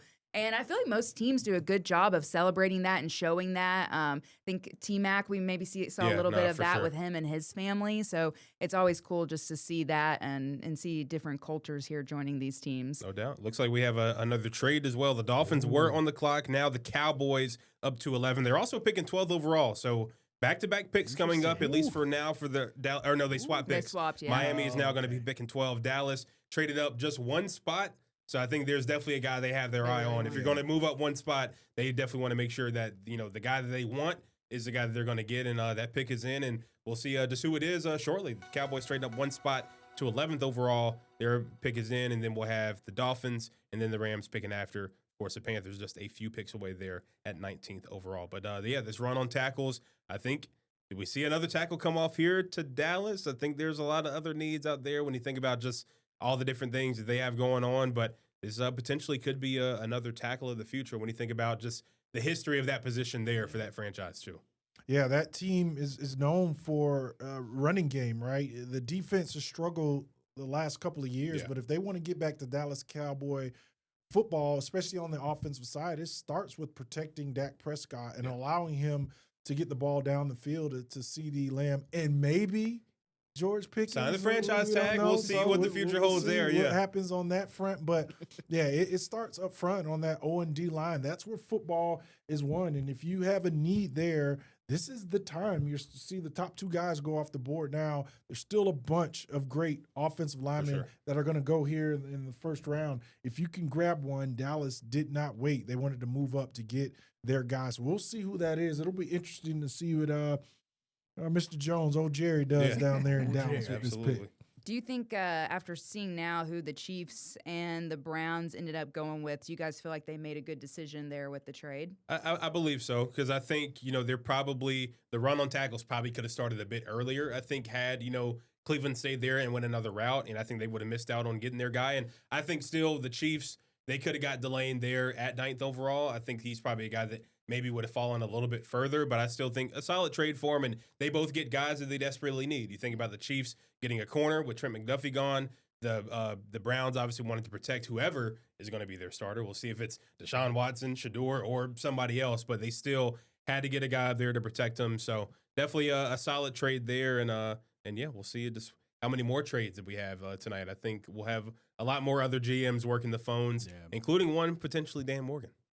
Yeah, Dan's gonna, I think, will and deal. I don't know about 19, but he'll find a way day 2, day to 3, get some I think value, especially on like you said, Gabe, day 2, day 3. There's still a ton of tight ends. If you don't get the top guy and Sadiq out of Oregon, then maybe you look back in the middle rounds where there are incredibly talented tight ends that you can bring in to supplement what you have already. But man, as you show Sadiq right there, is just a guy that just, he just is going to be a matchup nightmare for safeties and certainly linebackers, and a handful because of the size, 6'4", 241 pounds, going against a nickel cornerback. You better go big nickel because that dude, you look at him, he's built for the part. He certainly looks the part off the bus. Looking at, just ESPN's best available, you got obviously Caleb Downs is next up on the list, but you also got a lot of other linemen as well. Monroe Freeling out of Georgia, Olai Vavega Ioane from Penn State, even a guy like Caden Proctor, who was once 400 pounds, lost a ton of weight and got in some good shape, and he's still going to be a dog as well. It was cool kind of watching the story on his journey as well to get, into better shape and get ready, because we don't see many 400-pounders in the NFL, not at left tackle. I think just a guy that's coming in too. You even got Reuben Bain still on the board. So a number of positions there. There's a couple safeties down there. Dylan Thieneman, Emmanuel McNeil-Warren out of Toledo. Toledo been putting out a lot of DBs, recently. We think about Quinyon Mitchell and a lot of other guys, coming from the small school ranks. So still a lot of talent on the board, and I still think a lot of guys that the Panthers could benefit from drafting too. So we'll see how things shake out. The Cowboys still currently – the pick is being in, and then you got the Dolphins. And starting now that middle range, we want to talk about this range from now 11 to 20. The Carolina Panthers have actually had a lot of success, in that range over the last few years. You think about the guy calling the shots, Dan Morgan, 11th overall in 2001. Thomas Davis, 14th overall. You got Jonathan Stewart, the all-time leading rusher. Even Brian Burns. I think this is a range where, some teams, you're in that middle ground. You don't necessarily want to be here because you either want to be in the playoffs and picking later, or you want to be picking in the top 10. But still, the Panthers have shown that they're able to hit in this spot, and I think this could be a sweet spot for them, especially when you think about all the guys still on the board right now. Yeah, just those names alone. Some of the all-time great Carolina Panthers, Morgan, TD, the all-time leading rusher in Panthers history, Jonathan Stewart, Star Lotulelei was the second pick, or no, he was the first pick. KK Short came after that in the second round, and then Brian Burns. I mean, you made some great decisions right there, and what you get is guys that are highly motivated in that middle pack of the first round. Probably feel a little slighted. Should have been top 10. Come in with a chip on their shoulder. So I look for Dan Morgan to make a really smart decision. He's done that, and I think last year we started to see the plan kind of come to fruition here for Dan and Dave Canales. Yeah, we should have the Cowboys pick here in a moment to There's see old Jerry, Stephen what Jones. They decided to the biggest do. needs are listed as a linebacker and edge, so we'll see if that's the move for them. Cornerback, even defensive lineman. Roger Goodell at the stage right now, so we'll have that pick here in just a few seconds. That Cowboys game last year with the Panthers. All right, Caleb Downs. I was wondering when he was going to come off the board. Listed as best available, and he's the next guy off the board. The safety of the future there for them, and another Buckeye off the board from that defensive side of the ball. I mean, it's what we've seen year after year, a number of guys from Ohio State being able to go in the first round. It just shows the kind of program they have, the talent that they're able to get, and how they're able to develop these guys, too, to get them ready for the moments like this. Oh, looks like we'll probably be seeing him, maybe. More than likely. Yeah. But, hey, the Cowboys, that was a game I feel like where the Panthers this past season, we were like, oh, wait a minute. Yeah, I think everyone thought they were going to come in and, their offense was so good at that point. And the Panthers, for me, that's when they surprised me. And I was like, okay, maybe there's something here. I think that was really the first, true signature win of the season. You had a handful of those. Obviously, you go to Lambeau a few weeks later. You got the Rams coming in, and you're able to beat them. But that Cowboys game, it really, you could sense the shift at that moment because the week before, that Dolphins game was really going the other way. They were down 17-0. We didn't think they'd be able to make the comeback. They're able to do that. Rico Dowdle, of course, is Rico Dowdle in that game. Called a shot. Yeah, he did. Buckle up. And he's calling for those 2 weeks in a row. He was able to put the league on notice as well. But you mentioned that game. That was really a true turning point and part of that big win streak that they had there, in the month of October, being able to rattle off those 3 wins in a row and then set themselves up for what they were able to do in that the back half of the year too. Yep. All right, the Dolphins pick is in. There we go. I will never get tired of hitting this little. No, of course. A little Sound sound effect effect is good here and there. Caleb Downs with a nice 3-piece suit. Got the vest on as well. Got the little the chain. I don't know, the chain going from the vest didn't, to the back in the day, people put a watch there. Or yeah. something? You would have pocket chain, you have pocket a little, watch, pocket watch. Yeah. So we got the Dolphins. Their missing the pick is watch. in, and then the Rams at 13th. Baltimore picking at 14th. So getting close to the Baltimore. Panthers making their pick here pretty soon. But Caleb Downs was listed as ESPN's best available next off the board, and now we'll see what direction the Dolphins are going. Another team with a first-year head coach, and you got Malik Willis down there playing quarterback. Tua Tagovailoa now an Atlanta Falcon. Still crazy to That even think is about. weird. So it's definitely a different direction down there in Miami as they try to figure things out in the post Mike McDaniel with the capri pants era. And Miami the nice emptied watches. the cupboards down there. Just Yeah. think about Malik Willis. You decide to get some money now. You got paid to go down there, Yeah. and then they start trading off all of your weapons. Yeah. That's a miserable feeling. Now, you guys know I'm a South Florida guy, Delray Beach. Yeah. I grew up, my family, my friends, parents, they're Miami Dolphins fans. So I know they're miserable right now thinking of what this season could hold for them with such high expectations with the Malik Willis signing,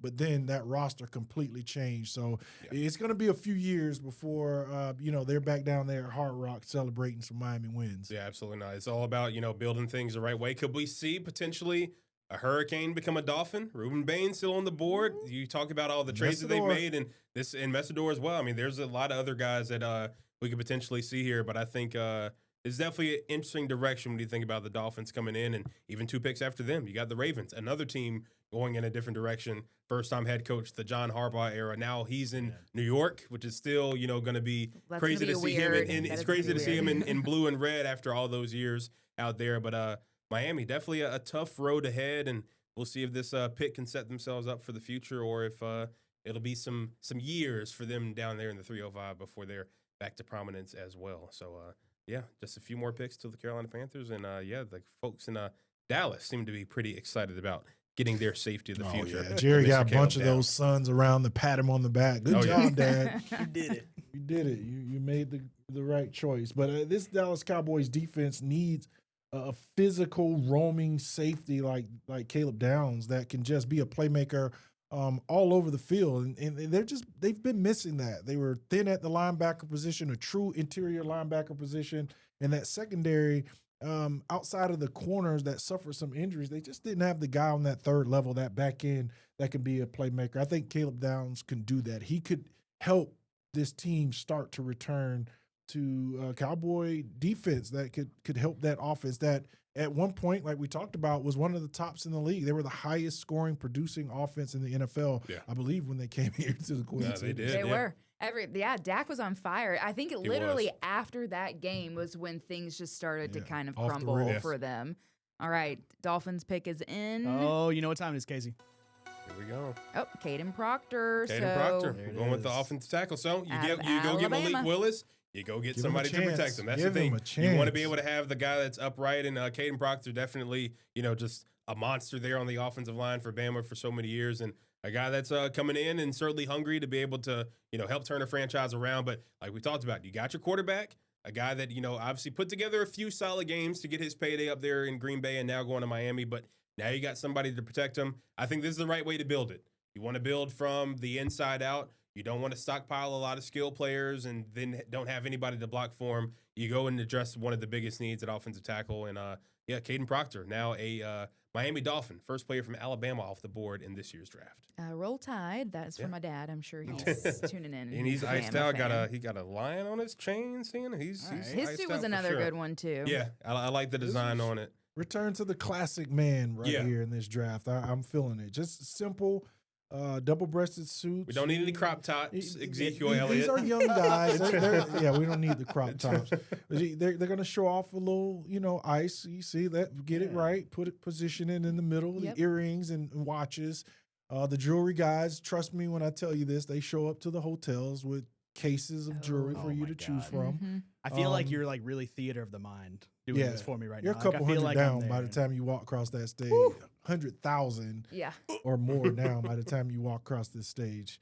Those big guys. But a big physical offensive guy, but a guy that I would love playing against as an edge rusher in passing situations. Run, that's a lot of man. Yeah, but passing, you're able to kind of. Can you move your feet? For sure. Can you move that mass? And that's going to be the transition for Caden Proctor. Can he move his feet? I just got a text that says, get ready, Rams picking Ty, who is this? Ty Simpson, Ty Simpson. Alabama QB. They want their heir apparent to Matt Stafford. I mean, coming off an MVP season, a guy that's obviously been in the league since 2009. He doesn't have a whole lot of years left, so you want to get your QB of the future. If this ends up being the pick, we'll see when it officially comes in. Be the story of the draft. Absolutely, because I didn't think this would be a guy to go this early in the top half. I think there's been a lot of talk of him, possibly being an early day 2 pick, maybe later in the first round to come in and be a backup for, another starter as well. But if the Rams go here, especially after all the moves they made, I think this is maybe setting themselves up for the future. I don't know what Ty Simpson's ultimately going to be at the next level, though. A really small sample size from what we saw at Alabama. And we know that. That's a proven statistic. If those guys don't have 25 starts, and that's what kind of that line is for quarterbacks, then they're just not going to have enough experience. But you get to sit like Jordan Love, like Aaron Rodgers. You sit behind the MVP, and you get to sit behind a really good Hall of Fame quarterback. ESPN did bring up Ty Simpson from Alabama potentially going to the Rams, but they favored Lemon a lot more just because it's a local guy, someone that could stay out there. But I will say Alabama. And he would make that receiving core dynamic when you think about Devontae and Puka already being there. They also, I think it's, I forget who it is, Byron Young. He's a 2027 free agent. Yeah. I don't know if that could help out the Panthers down the road. That but is he's, true. Edge rusher. player. Local guy as well from down in South Carolina, too. Yeah. Played at Tennessee eventually, and he's been a special guy when you think about him and Jared Verser on those bookends, can't pay them too. both. Yeah.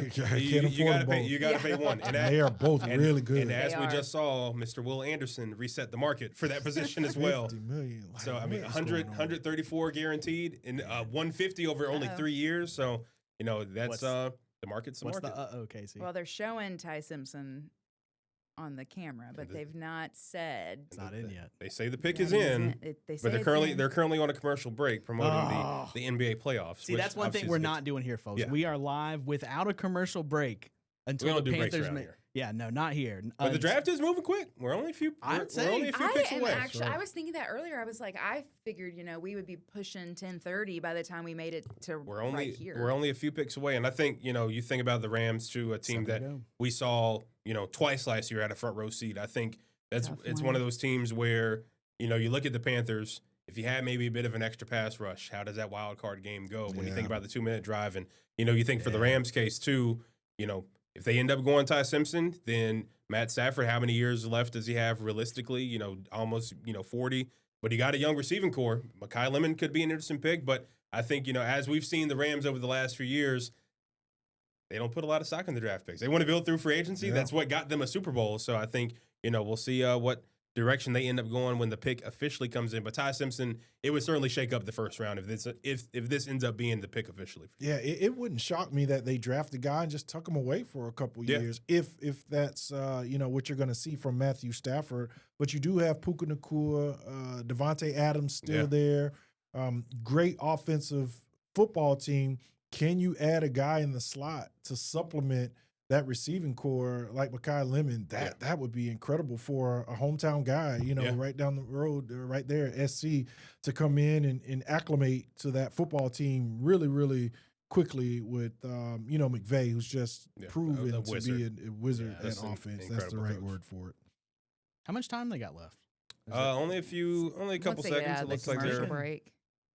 back in the coverage now, so we'll see how things So we got things shake out. So we got 7 picks as we wait for this potential bombshell here until we get to 19 for the Panthers. I mean, I know we had talked a little bit earlier about, you know, the well, you're saying like 12, 14 is where we start to see this kind of the move starting to happen. The wheels really starting to click into place about who are the Panthers going to be picking. I mean, you gave me a list of some big names here. Are there anyone on here that you might be feeling? You know, Monroe Freeling. Yep, still available. Blake Miller, Omar Cooper Jr., Dylan Thieneman. I know his name has come up a lot in mock drafts. I feel like that's been Gabe's boy. If he's anytime been we talk. after I watched him at the combine, Insane. and then I cut the tape on. That guy is special, and just you think about it, a guy that can be that true center fielder for this defense that we haven't seen in quite some time. Because you think about Lathan Ransom, Trevon Merrick, both solid players, especially Merrick, a guy that came in and was a big spark, but they're honestly a bit of the same player. They're hybrids. They're hybrids that play in the box. They're really good at run support.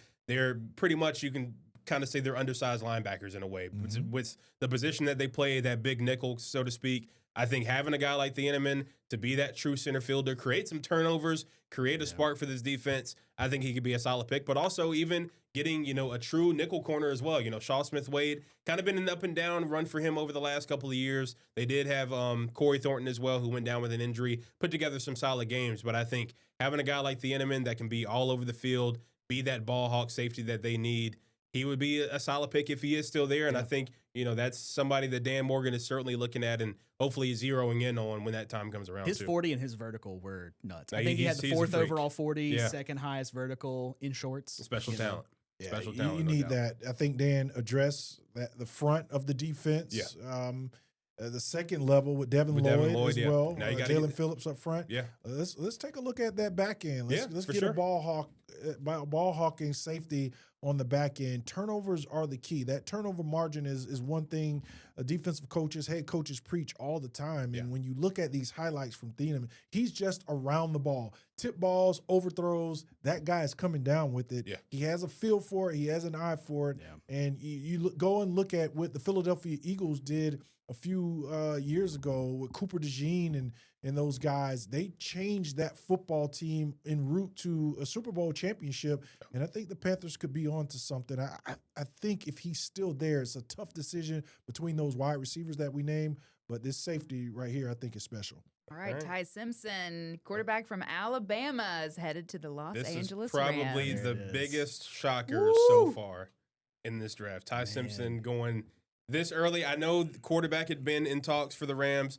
Thought it would probably be something that they would address today too. Nick Saban on the broadcast. Definitely very happy to see a former Crimson Tide go this early, especially a quarterback too. Al, your initial reaction now that the pick is officially in? Ty Simpson, the heir apparent QB of the future out there for the Rams and Sean McVay. Yeah, I'm going to say I'm shocked because I thought he was going to go in the first round, but not to the Rams. This early, Not this early. The fact that he got an invite, right? This guy was like a second-round grade. Got an invite, and you thought maybe he was going to be the green room guy that the camera stayed on, and then right before this pick, he's back there laughing and hanging out. He's feeling good. There's no pressure. Something was in his ear, and obviously in the NFL's ear, the staff that sends out the invites for these players to be on site, and Ty Simpson's there for a reason because he is now a Los Angeles Ram. Insane. And I was going to say, we got another YouTube comment. I'll read 2 off here. Get ready, pass the popcorn. Ty Simpson to the Rams. Does that mean Ravens take Reuben Bain to Baltimore? Ray Lewis would love that. Yeah, But I'm now sure he would, I will say second comment. Nope, Ravens going with Penn State guard. And you guys got to help me here. Loan?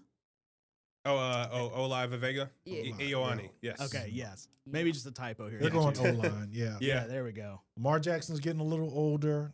Yeah. He's not the same run away from everybody That guy. is true, He's yeah. been banged up the last couple of years. Yeah. You've had guys on that O-line retire, so it feels like get back to Ravens football, and that's getting the big guys up front. That's what you need. I mean, we've known that franchise for so long to be that kind of team, especially under John Harbaugh, and now just under a new regime. It's you definitely want to be able to get a little bit more protection for Lamar Jackson because, like you said, he's definitely not 2019 Lamar. Right.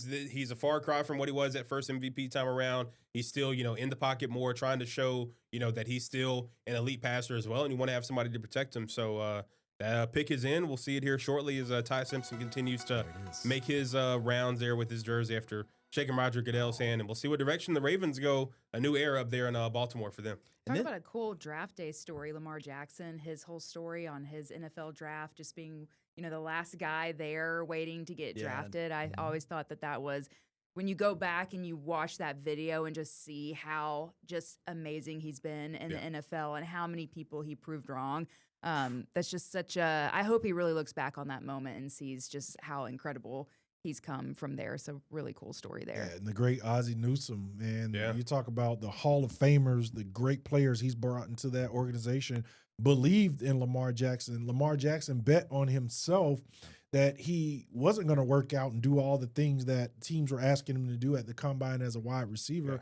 I'm a quarterback. I'm going to play quarterback. I'm going to do it my way. I just have to find one person to believe that I can do it, and it was Ozzie Newsome. And 2 MVPs later, he's showing he's still one of the best in the game, and definitely just a special talent that is continued to evolve the game, because we've seen even over the years just how much more the game is now catered to these mobile quarterbacks that are able to get out of the pocket. And he's certainly one that's setting an example, and just the talent there off the charts, and somebody that the Panthers will actually see this year. They're playing the entire AFC North. So you got obviously the Ravens, Steelers, Browns, and Bengals on the schedule. So that'll be somebody for them to have to worry about when that game comes around. So you're telling me Myles Garrett somebody's going to have to block this dude? Somebody will have to be blocking Myles Garrett. You got the entire AFC North and NFC North on the schedule this year. And you got to play 3 first-place teams. That's the price you pay when you win your division. You got to play the Seahawks, Broncos, and the Eagles, I believe, this year. All division winners from last year, AFC North and NFC North. So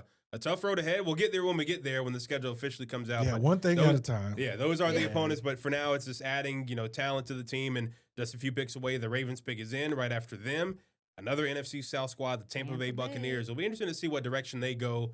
Just Todd Bowles going to be back for another year. You still got Baker Mayfield, but Mike Evans, no longer a Tampa Bay Buccaneer. Much, I'm sure a lot of people around the NFC South, especially in Carolina, celebrating that move for sure. But be interesting to see another NFC South team and what direction they go, because like we talked about earlier, I think it's still a division that's going to be up for grabs, not only this year, but in the coming years too. You talking about the schedule, though. I wish that was coming out sooner. You know how hard it is to plan a vacation, trying to get one in before the season starts, before our shows start. When's the bye week? When is the preseason game? Yeah, when just the preseason tell games? me when training camp starts, because I'm out of here before training camp starts. A little bit earlier this year. Panthers are in the Hall of Fame game, so that's. So I know they play on the 6th, so August 6th. They'll likely be reporting about a week earlier. So. But still a good opportunity. That's getting in the way of some plans I was trying to have. That's what I'm saying. I might miss a pregame game, but I've got it. We all can. My toes, my toes have to touch the sand. I have to get Casey, there. I'll fill in for you. And the Ravens pick fine. is officially in, going with a safe pick, addressing the offensive line, going with an interior alignment at the guard spot, Oliva Vega Ioane from Penn State, now going to Baltimore to be a Raven. And certainly a very exciting reaction there as he's with his family in Tacoma, Washington now. Going he's a Tacoma 14th guy. overall. Yeah, going Nice. 14th overall to the Baltimore Ravens. And, a new where guy ESPN up had front to him. protect Lamar Jackson. Certainly something that they needed, like we just mentioned, for sure. Yeah, it's another big, physical, rugged guy, and the style of play you get from the Baltimore Ravens. They want to run the ball. They want to control the line of scrimmage, and you just can't have enough of those big guys that are willing to get in there and get dirty with some of these elite defensive linemen that are around the NFL. And just like we talked, Myles Garrett, that are in their own division with the Pittsburgh Steelers and the Cleveland Browns. So this feels like as safe, like you said, Gabe, of a pick that you can get from the Baltimore Ravens. Yeah, nothing to look at, nothing to be surprised about on this one. Absolutely. And I think just, you look at, even the draft moving along, Tampa Bay, their pick is already in. So we got another I'm hitting this button another really quick NFC now. South team coming Folks, in. But I think we're probably, 35 minutes away from we're potential pretty, Panthers pick? we are pretty close. It's coming soon as we just passed 9:30 here in the Blue Room. And, about to hit the halfway point of the first round. We're at 15, and then the Jets back on the clock at 16. Then we move into the back half with Detroit at 17. But interesting to see what direction Tampa Bay goes when you think about, just the loss of some veteran guys, Levante David retiring. So maybe you want to get somebody on the defensive side of the ball to kind of be that next leader and next guy to really galvanize that unit. Even look at the offense, potentially adding another weapon. We'll see what direction they go. Obviously, a team that has been, for a few years, the standard in the division, won 4 division titles in a row and had some good battles with the Panthers last year. So they're certainly looking to be in the thick of things and be in the mix. But this could be, I don't know if we probably see another offensive lineman here. I think we could see a run on those. But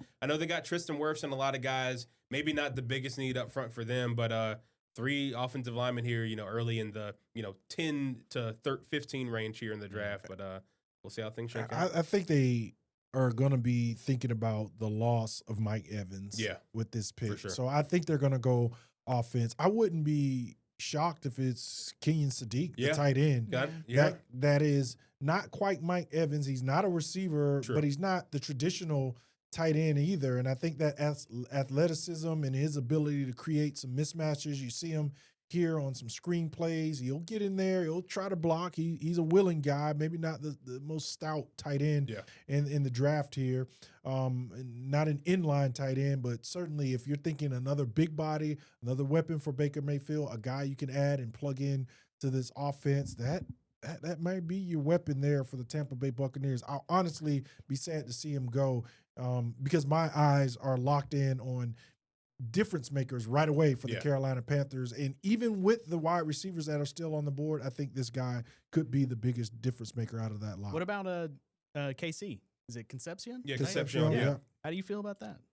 He's really dynamic. And I think Gabe's talked about his ability to return kicks, help in that respect. But a guy you can throw in the slot, you can throw some of the smoke screens, you can run the jet sweeps with Concepcion, and he can really add to those big body kind of possession receivers that can control the outside, and T-Mac and Jalen Coker. So I like KC at that spot. Omar Cooper Jr. really had a great season this past year with Fernando Mendoza at Indiana as well. No, he showed some great, yard after catch ability as well. To seeing, some of his tape right here. That's one thing that Dan has talked about. You got T-Mac, you got Jalen. You want to have a guy that can, be a guy to really, take the top off the defense. Be that speedster down the field. We thought it could potentially be a guy like Jimmy Horn Jr. Took a little bit of time for him to come along. He was used in certain spurts throughout the season, but I think you want a guy that's going to be a little bit more consistent in that regard, that can truly be a difference maker, because you mentioned those big body possession type guys, but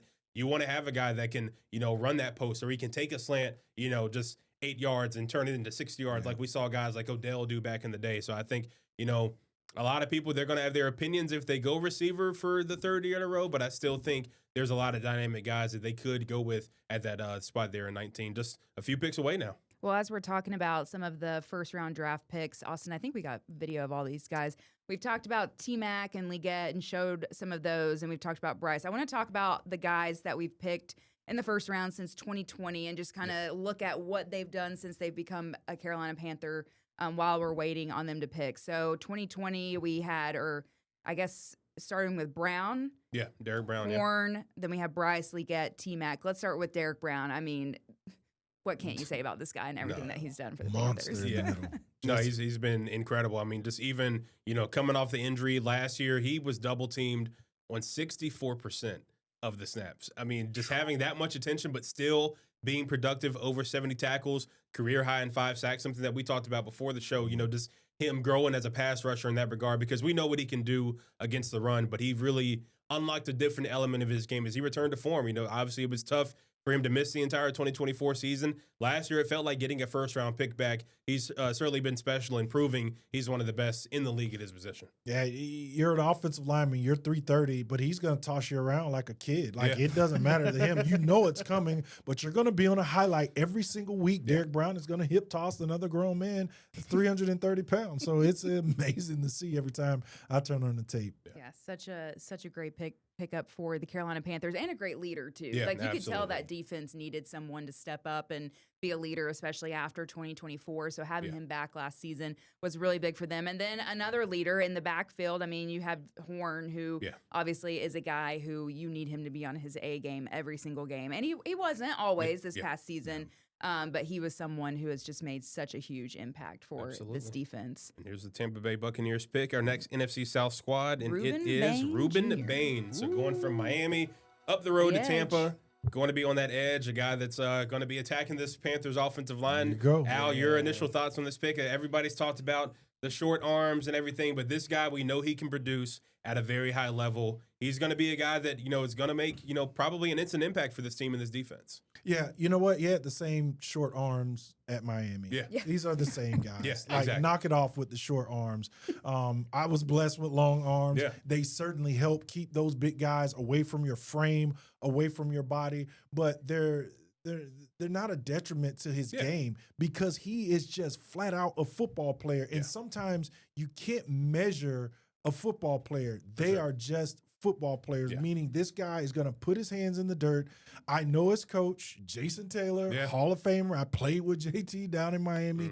He knows what he's doing. He's been coached. He's been prepared. And if he was good enough for Jason Taylor and he's been coached by that guy, trust me when I tell you, he is going to be a terror for the Tampa Bay Buccaneers. Another guy you got to face this year for the Carolina Panthers. He is going to play that back in his head for the remainder of his career, that these teams passed on him because of his arm length, something so silly. Yeah, even seeing, just some of the tape they're rolling on the broadcast, you see the motor, you see the bend and how he's able to get around tackles and get to the quarterback. Certainly a guy that has, just a lot of the skills and traits that you want out of a guy at that position. And, he's going to be a difference maker. And like you said, he's going to have a chip on his shoulder because he probably feels that he should have been top 10 or higher. And now, knowing that he's going to be able to still be in the state of Florida, going a little bit lower in the draft than he probably would have thought, then I think he's going to be looking to make an impact. And we'll see just how, those matchups whenever he does, when the Panthers do have to see him twice a year this upcoming season and in the years to come. Just look at the body language. Yeah. No smile. Yeah. Took a look at the Tampa Bay Buccaneers logo. This kid is locked in today. He's ready to work. He's ready to make everybody that picked before him pay right now. He's already just locked in and laser focused. And I'm sure, like we saw Amon-Ra St. Brown being able to list all the receivers that went before him in that draft. Oh, it's a I'm chip sure on he's shoulder. definitely going to remember all 14 names that went ahead of him, and we'll see just what kind of career that he's gonna be able to put together. So we have an insider, and by insider I mean a YouTube commenter. So I appreciate the shout out for our Casey Clark Jr. here. Sadiq to the Jets, potentially coming up. Okay, we might see that unfold here. Well, their pick is in. We'll so. see if that's official. That would be a weapon for them. I think the question now in New York is just who's gonna throw the ball to him. Who's getting it? I mean that's the thing. Like you got a special talent, but who's going to be getting the ball to him? I think that's a guy that can, potentially make a difference for a team. But I think there's still so many other needs that they have. They're still a ways away. But if he ends up being the pick, I think he could help them get in the right direction and, just bring an element to an offense that's still trying to grow, trying to evolve any way that they can. See, Lemon's one of the best available there. So, then Freeling, we haven't brought him up in a hot second. So. And after this pick, we'll just be a couple weeks picks away. You got the Detroit Lions coming up. Obviously, offensive line. Yeah, I think, you definitely think about the O-line there. And then, I think the main thing, too, what does Minnesota do? Is that the Thieneman? Do they get him one pick before the Panthers? Or do we see the Panthers try to jump him? We've seen some teams already go a pick ahead to make sure they got their guy, much like the Dallas Cowboys did to get Caleb down. So I think you even got Jermon McCoy, they're listing the cornerback from Tennessee. Is he a guy that you maybe try to get in the slider in some different packages? I think we're getting closer now, but we're starting to get an idea of where the Panthers could go. But yeah, as we get closer to the pick, I think the tension starts to build a little bit. But I can feel it. Yeah, but I think you mentioned obviously Sadiq potentially going here to the Jets, and then the Lions, definitely a tough year for them, and now it'll be interesting to see just that backfield too. David Montgomery now down in Houston, so you don't have that 1-2 punch, the Sonic and Knuckles that you had with him and Jahmyr Gibbs. So great reference. I think we'll see if how Gibbs is going to be now as that featured back, because now you don't have somebody to kind of take the load off of him where you had, that dynamic 1-2 punch, a guy that's more powerful in Montgomery. What are his numbers going to look like? How is that going to, display to him? And tear. Yeah, absolutely. And then we even saw last year, Dan Campbell take over the play calling. So there was a lot of, dismay on that side of the ball after a tough year. And the Jets pick is now in. Our YouTube commenter. He wasn't right? in Kenyon Sadiq. Kenyon tight Sadiq. end, Oregon. Yes. Oregon tight end off the board. They're celebrating at home. And our first tight end off the board in this year's drafts. And now a lot of guys that, a guy that the Panthers, were linked to if they were going to go that direction. And now just a few picks ahead of them, Kenan Sadiq, a New York Jet for the coming years. And yeah, I mean, a guy that we've talked about, just being able to be, a big slot, but still play, close to the line of scrimmage as well. And still got to figure out the quarterback position though. But you do have a dynamic playmaker, but it's just a matter of who's going to be throwing him the ball. Yeah, they have, I think, weapons on that Jets offense, but you just got to be able to get everybody moving in the right direction. For sure. And, of course, if you don't have a quarterback, you don't have anything in the NFL, and the Jets have been in that position for quite some time. So who's going to be the guy? Are you going to be able to get the ball to these talented playmakers? Garrett Wilson's still there, another Ohio State wide receiver as we watch all those guys fly off the board. But can you get them moving in the right direction? Sadiq is really intriguing. It's going to be a matchup nightmare for a lot of guys for this athleticism that he brings to the table. I really do hope they get him a quarterback, though, because it will be cool just to see what he does for their offense, and obviously won't be good for other teams. But some of these guys, it's like how good they were in college. I don't care who they play for. I want to see them like ball out in the NFL and see what they can do. Different animal. And if it can translate, because some guys it just doesn't translate over. They hit some kind of wall, and so some of these guys like him, I think it'll translate based off all the tape that we've watched of him and how much we've, talked about him on our show and Mocking Monday. So it'll be exciting to see what he is able to do if they can get him someone to give him the ball. Absolutely. All right, Lions pick is in. Lions pick is in. Can I take a guess? Is this Monroe Freeling? I think they go O-line. O-line? That's what a lot of people think, yeah. Yeah. What about, let me get the right video queued up here. What about Blake Miller?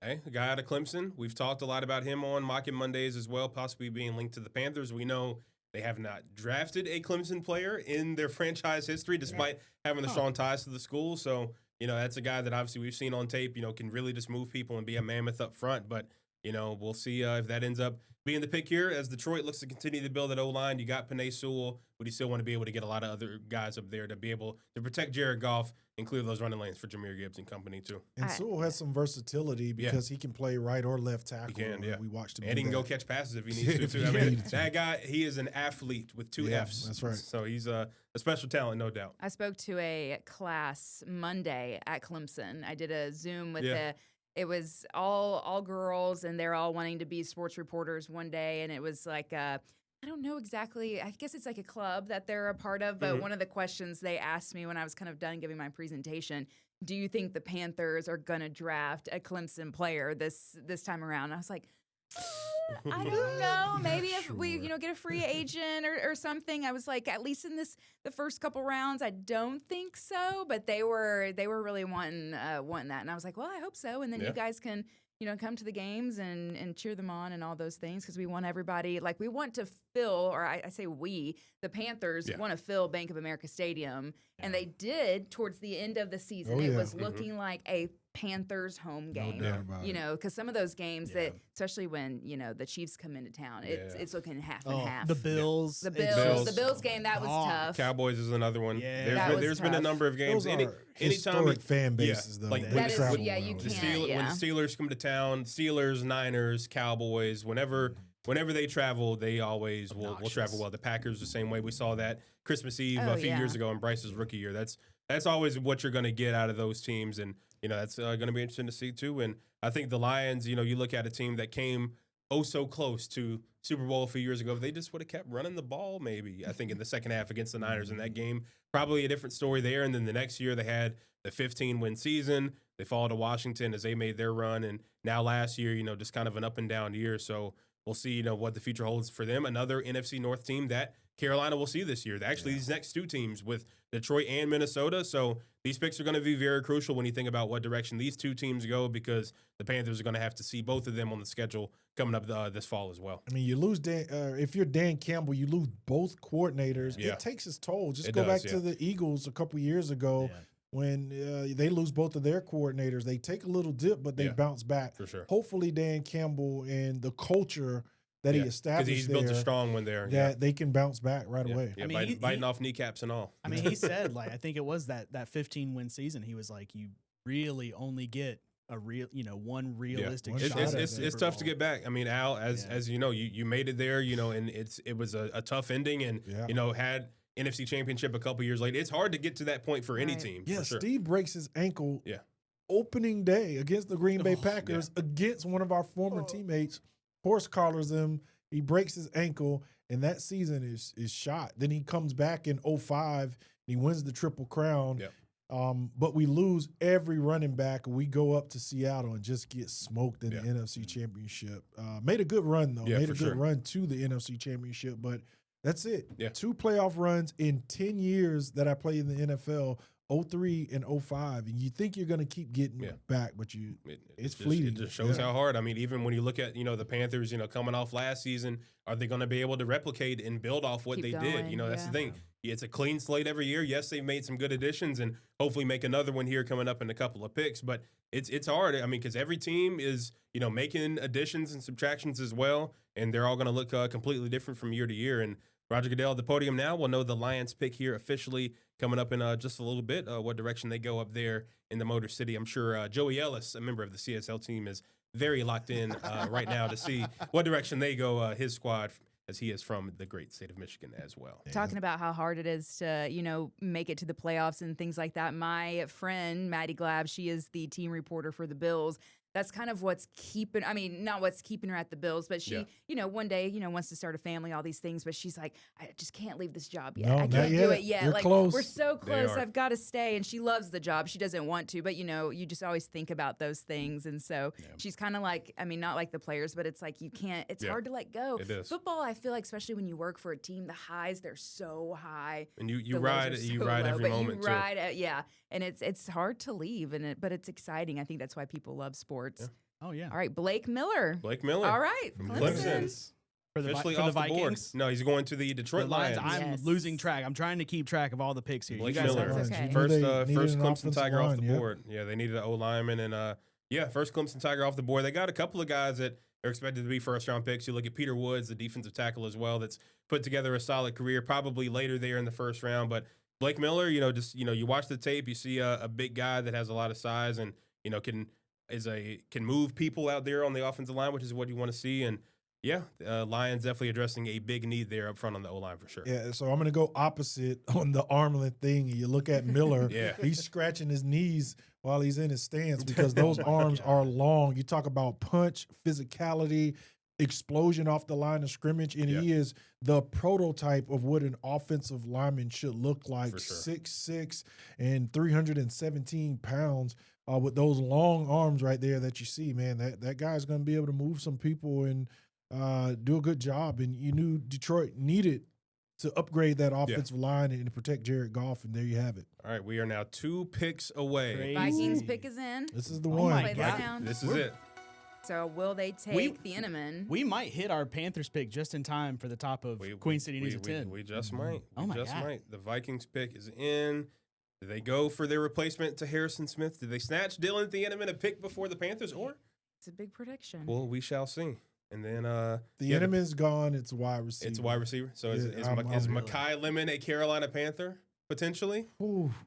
I think if it's Lemon and KC on the board, you go with Mekhi Lemon You go with because Mekhi this Lemon? guy is Best he just available? doesn't want to go down. He Yeah. can't tackle. And I mean, him. a Like, lot of he's people are talking about him scrappy. being wide receiver 1 in this Yeah. year's class, Yeah, and he's yeah. still on the board as we get close to pick number 20 I was here. about to say, being here we go. compared to Caleb Banks, D tackle from Florida. Caleb Banks. Okay. Okay.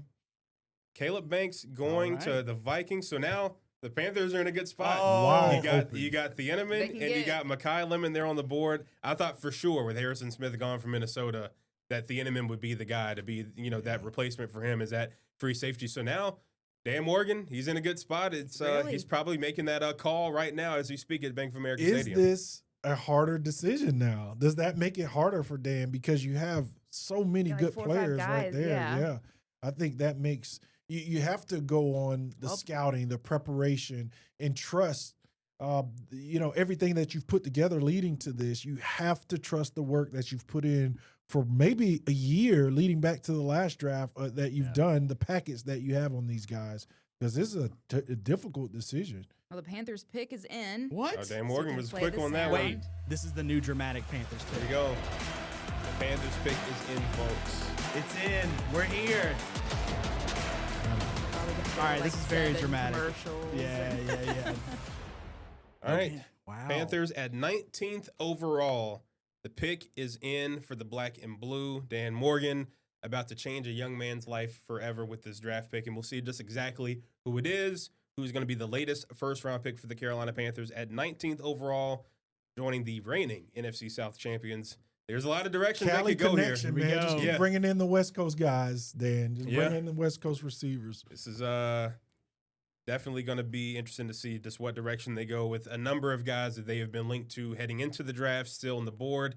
Caleb Banks going to Minnesota, certainly a shocker for sure. I thought there was a number of directions that they could go, and it seemed like Thieneman was going to be, their pick there, and the Panthers would have had to make a trade up if they wanted to get him. But now, you can stand pat at 19, and they're just ahead of Dallas and the host Detroit Steelers. So the ESPN broadcast currently in the commercial, so we'll have to wait a little bit for the pick to come in. Yes, they are in the commercial, but we'll have to play the sound again. Yes, we'll have to play the sound and the open and everything again. But still, the pick is in. It's Al. Deep down. Who you got? I think this is it's got to third be year wide receiver. Third year wide I think you receiver. absolutely go with wide receiver. Oh, we got a special guest. Oh, we have a very special guest. Spoil it for everybody. We will see just how things shake out. 19th overall, away. the Panthers in an interesting spot compared to years past. Last year picked 8th overall. Year before, traded back into the first round to pick 32nd. Now picking at 19th overall. Dan Morgan and company. We'll see just who they had the conviction on for so long. Or wide receiver, I think the positions of least important are the ones that are further away from the ball, if that makes sense to you guys. Yeah. Unfortunately, nobody's further away from the ball than a middle field safety. Yeah. He is an incredible player, and I would not be disappointed.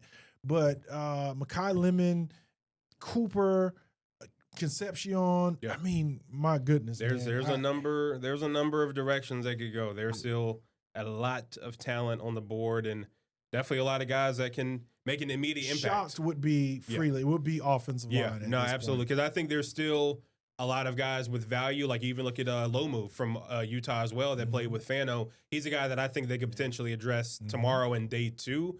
I think at least for day 1, you would have wanted to get Fano if he still would have been there. But now you got to look at, just the main needs right now. Because I think Rasheed Walker, if he ends up being your day 1 starter with Ike Ekwonu's injury, you can get a solid season out of him. A lot of people said he was one of the top tackles, if not the top tackle in free agency this year. You get him at a good value at about $4 million a year. So I think now it's, getting because they've even talked about it. Dave Canales and Dan Morgan talked about we want to draft impact players that can make a difference. I know, Dan Morgan kind of, walked back the whole draft, not drafting for depth, which you still want to have some. But I think now, first round, you want to get somebody to make an immediate impact. And I think that's the enemy. But it could be Lemon as well because you have a slot guy that can be dynamic with the ball in his hands. I think there's really my brain is racing now because I'm thinking about Hakeem Messador and adding him in there with Jalen Phillips. I know you drafted the 2 young guys last year.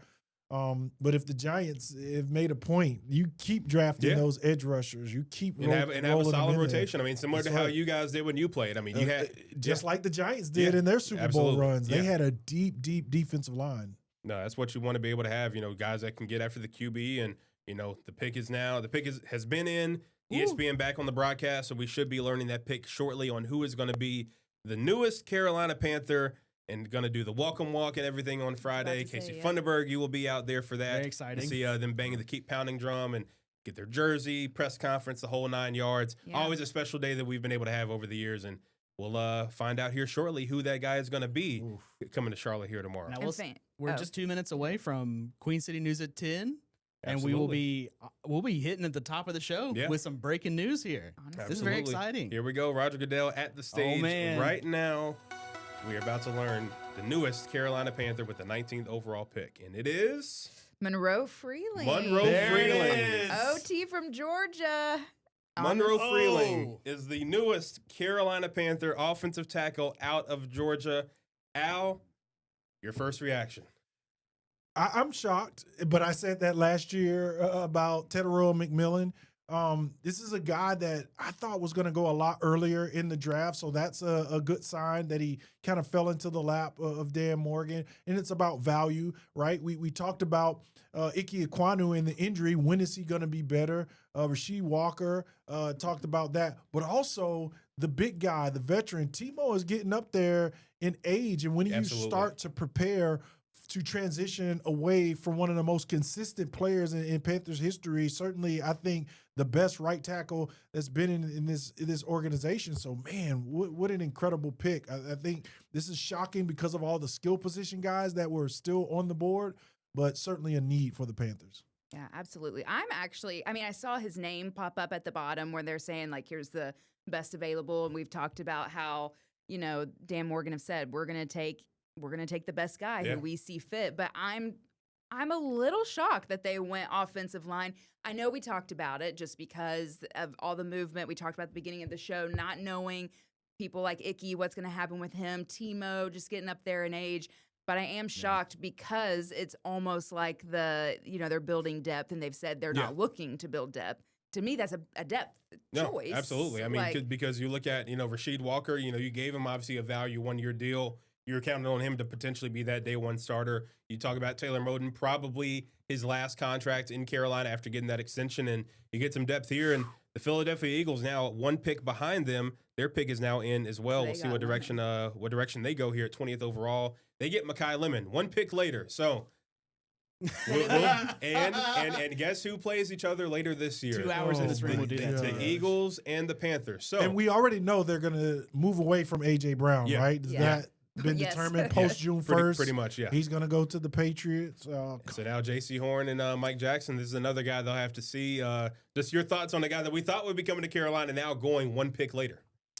I think this was the most dynamic, NFL-ready, make-a-difference guy left on the board.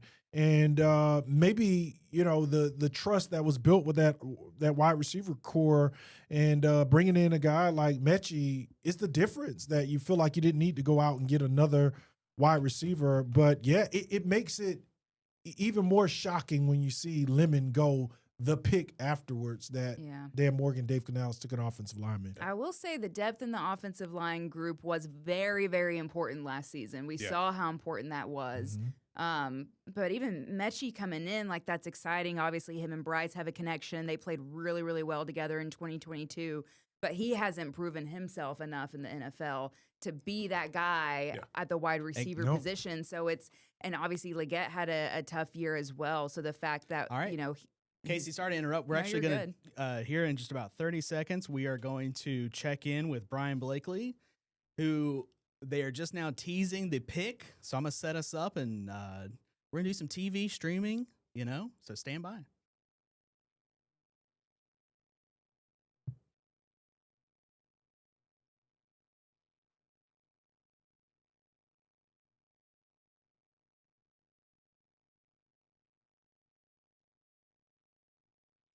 Stand by, guys.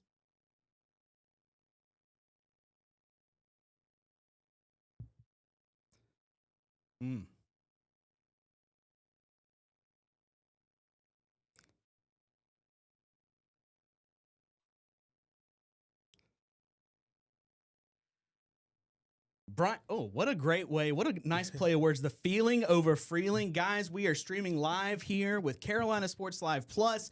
We just got through the 19th pick with Gabe McDonald, Casey Funderburg, Al Wallace, and guys, what a pick. Yeah, Monroe Freeling out of Georgia. Obviously, you look at, the depth on the offensive line there, wanting to build that up, and a guy that, a lot of people have talked about being able to come in and just, be a solid pass rush or solid guy to pass protect as well. But, you look at the run game, still a little bit of work there to improve, but a guy that I think can come in and be a solid depth piece for this team. But you look at some other needs, probably thought they would have gone a different route. I will admit I was initially shocked, but Dan Morgan and Dave Canales, they felt that they had conviction on this guy, and that's the route that they're going. Yeah, build a sturdy foundation. That, for me, is the offense and defensive line. You address really both sides in free agency this year. Now you have a young guy that you can stick behind, either Taylor Moton or Ike Ekwonu, Walker, who I think is probably going to take the lead with the injury there to Icky. So a good pick, solid pick for Dan Morgan. Yeah, and even though Dan Morgan did talk about we're not specifically focusing on depth players, and while we, during the stream talked about this looks like a depth position, we saw how important that was for the offensive line last season and how guys being able to step up when their name was called was important. We could see that again this season. And I think just Bryce also feeling more comfortable, more protected in the pocket, it's going to give him more confidence because we also saw him take a couple steps forward last season. So maybe if he just has that one extra bit of protection, that one extra second in the pocket, that might give him what he needs just to make some big time plays, especially, later in the game. No, absolutely. That makes a big difference because you think about just the sack numbers have gone down substantially each and every year, which is a good thing as they've continued to build the O-line. Obviously, guys like Robert Hunt, Damian Lewis on the interior are making a big difference, and now you're able to get them a lot more protection. So now you still have some solid weapons out there, but you have T-Mac, you have Jalen Coker. Now you have a little bit more time to throw them the ball, and I think, just that's going to be one thing to be able to kind of take this offense to new heights, especially Brad Idzik now running the show, calling the plays. Maybe he has some different new wrinkles as well. But, Al, is there maybe anybody still on the board that you thought could have potentially been the guy there at 19-4? Yeah, about 2 minutes ago, I would have said Mekhi Lemon, but he went immediately to the Philadelphia Eagles. I still think Omar Cooper, those guys, KC Concepcion are really intriguing players. Remember, guys, everybody who's listening and watching, this is just the tip of the iceberg. Dan's going to put together a full picture throughout the weekend. Absolutely. Yeah. And it'll be exciting to see because it's shocked us already. So who knows who the next guys are going to be, but I think it's going to tell the story of what he's trying to do. And we'll get a chance to see him tomorrow as well for the welcome walk that they do at Bank of America Stadium. Absolutely. Going to be a very special day in the Carolinas, especially for Monroe Freeling, officially being introduced tomorrow as the newest first round pick for the Carolina Panthers. All right, Brian, guys, we're going to send it back to you. We are going to keep streaming here live on Queen City News Plus, Facebook Live, Queen City News YouTube page. Check us out if you haven't downloaded Queen City News Plus. It is available on your Apple TV, Amazon Fire Stick, Samsung TV, Roku. Check us out. We are going to keep doing some more analysis, but Brian, for now, we are going to send it back to you.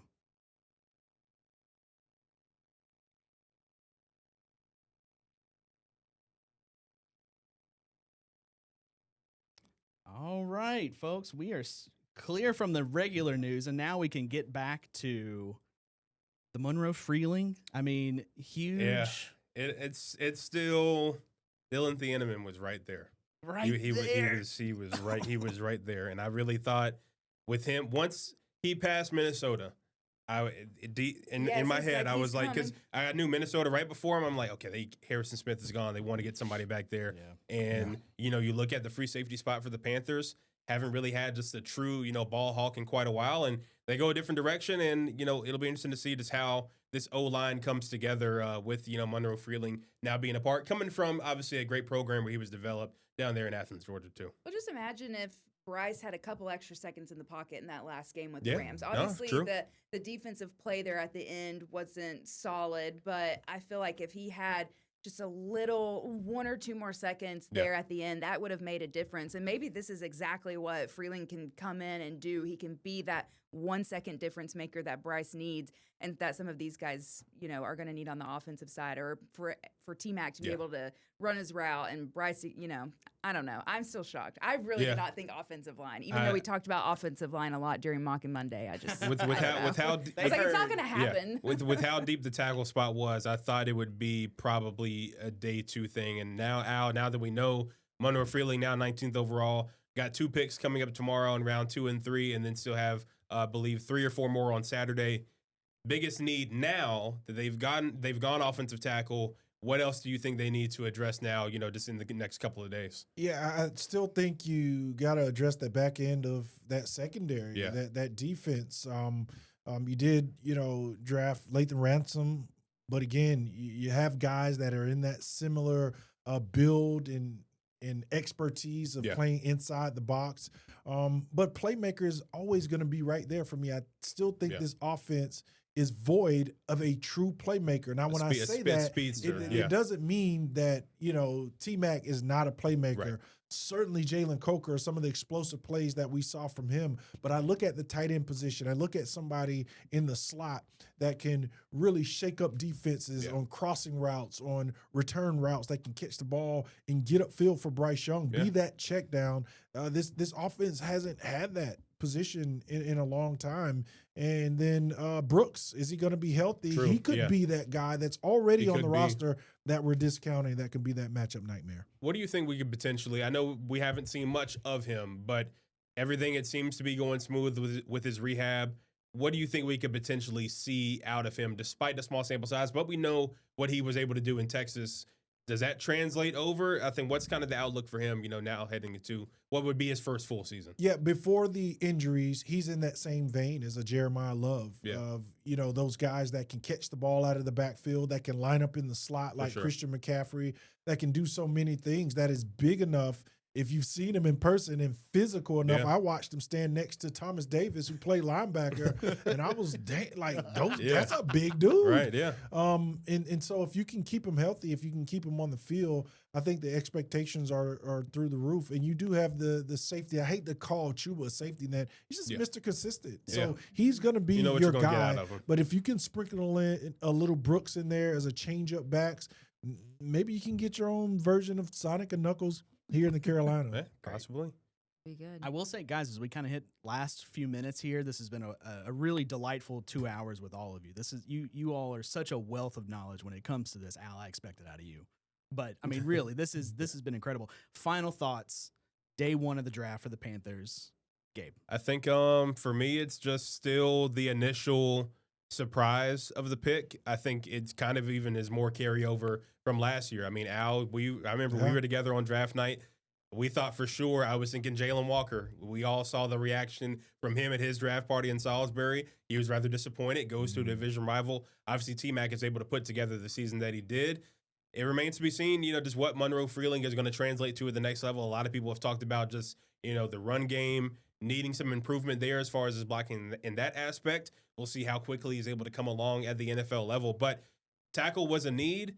I didn't think it was number one as far as, addressing that tonight. But there's still, that's why you got day 2 and day 3 picks. And that's normally where you find a lot of your difference makers. I mean, first round picks, it's still, kind of a mixed bag on what you're going to see out of them. You want to see immediate impact, but I think the roster is truly built. You find those diamonds in the rough in day 2 and day 3. Dan Morgan probably still going to be wheeling and dealing, making some calls, maybe tries to trade up in the second round if there's somebody still on the board that he really likes. But I think it's definitely, they didn't go too far out of the box with this pick, but I still think, there's still a lot of other needs, but it's still one that they were able to address, and they got a solid player for sure in my mind. All right, Casey. Final thoughts. Well, obviously still a lot of things to address, like Gabe was saying, but one thing we saw last year was T-Mac gets drafted. We were all shocked, and we were like, is this going to be the guy? Like, we knew about him, not a lot, but it was just very surprising. This just happened again, that shock factor, someone that you're like, well, they'll be good. They will fill a need. We know that the Panthers have talked about this position. We didn't think it was going to happen, but okay, we'll see what happens. It kind of excites me because it wasn't someone people talked a lot about. It wasn't someone that we saw the Panthers picking, and look at how well that worked out for them last season. So I think it's exciting. And then also, too, we were talking about the first-round picks starting with Derek Brown up until now. And outside of Leggett kind of having a little bit up-and-down career so far, all of these first-round picks have done a pretty solid job here at Carolina. And I know it's not with the same staff, but they've all been able to find their place and really do such an incredible job as far as their position, as far as leadership. And if that continues, then we should see that out of this pick with the offensive line, seeing Freeling just kind of turn it into this leader on the offensive line and this guy that really shocks all of us in a good way. And then hopefully, again, like Gabe was saying, this will help the offense, help the run game, even though he struggles there a little bit. Just overall, just make everything a little bit cleaner, which is what they need going forward. Well said. All right, Al. Positions of importance. And we talked about it, further away from the ball, less important. Thieneman did not get drafted because of that. Look, there are two factors. Ike Kwanu with the injury, and also Taylor Moton the age is starting to pile up, right? The miles, the tread on the tire may not be there. So you go out and you get a guy you believe that could be the future at left or right tackle. We'll see how that pans off. Remember, Jordan Gross in 2002 started off as a right tackle and then moved over to left tackle in 2003, that is, when we went on our Super Bowl run. So positions of importance. Dan Morgan is stacking up those big bodies on the offense and defensive line. That's where football is won. I'm shocked by the pick, but I'm intrigued. I want to see how it all turns out. I'm excited to see what Freeland can turn into with this offensive line. I love it. Well, guys, thank you so much for everyone watching us. We have had Al Wallace, Casey Funderburg, Gabe McDonald, and myself, Austin McCollum, here for the first ever, put it in the books, first ever record-setting historic moment for Carolina Sports Live Plus, the 2-hour, 14-minute live stream covering day one of the NFL Draft.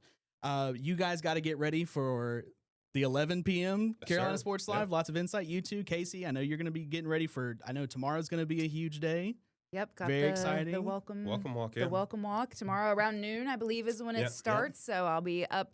Normally, I haven't only been up for a couple hours at that point, so it'll be a little bit earlier. A little extra today. coffee. But then I get off work early. So But guys, thank you for everyone watching us on YouTube, Facebook, Queen City News Plus. But by the way, if you have not downloaded Queen City News Plus, just search it on your Roku, Amazon Fire Stick, Apple TV, and Samsung TV. Can you tell that I say that a lot? It just kind of rolls off the tongue. Thank you. I appreciate that. But really, guys, we appreciate you. You have been watching a very special edition of Carolina Sports Live Plus. We'll see you at 11 o'clock right here on WJZY. Queen City News Plus. Just search Queen City News on your smart TV's app store.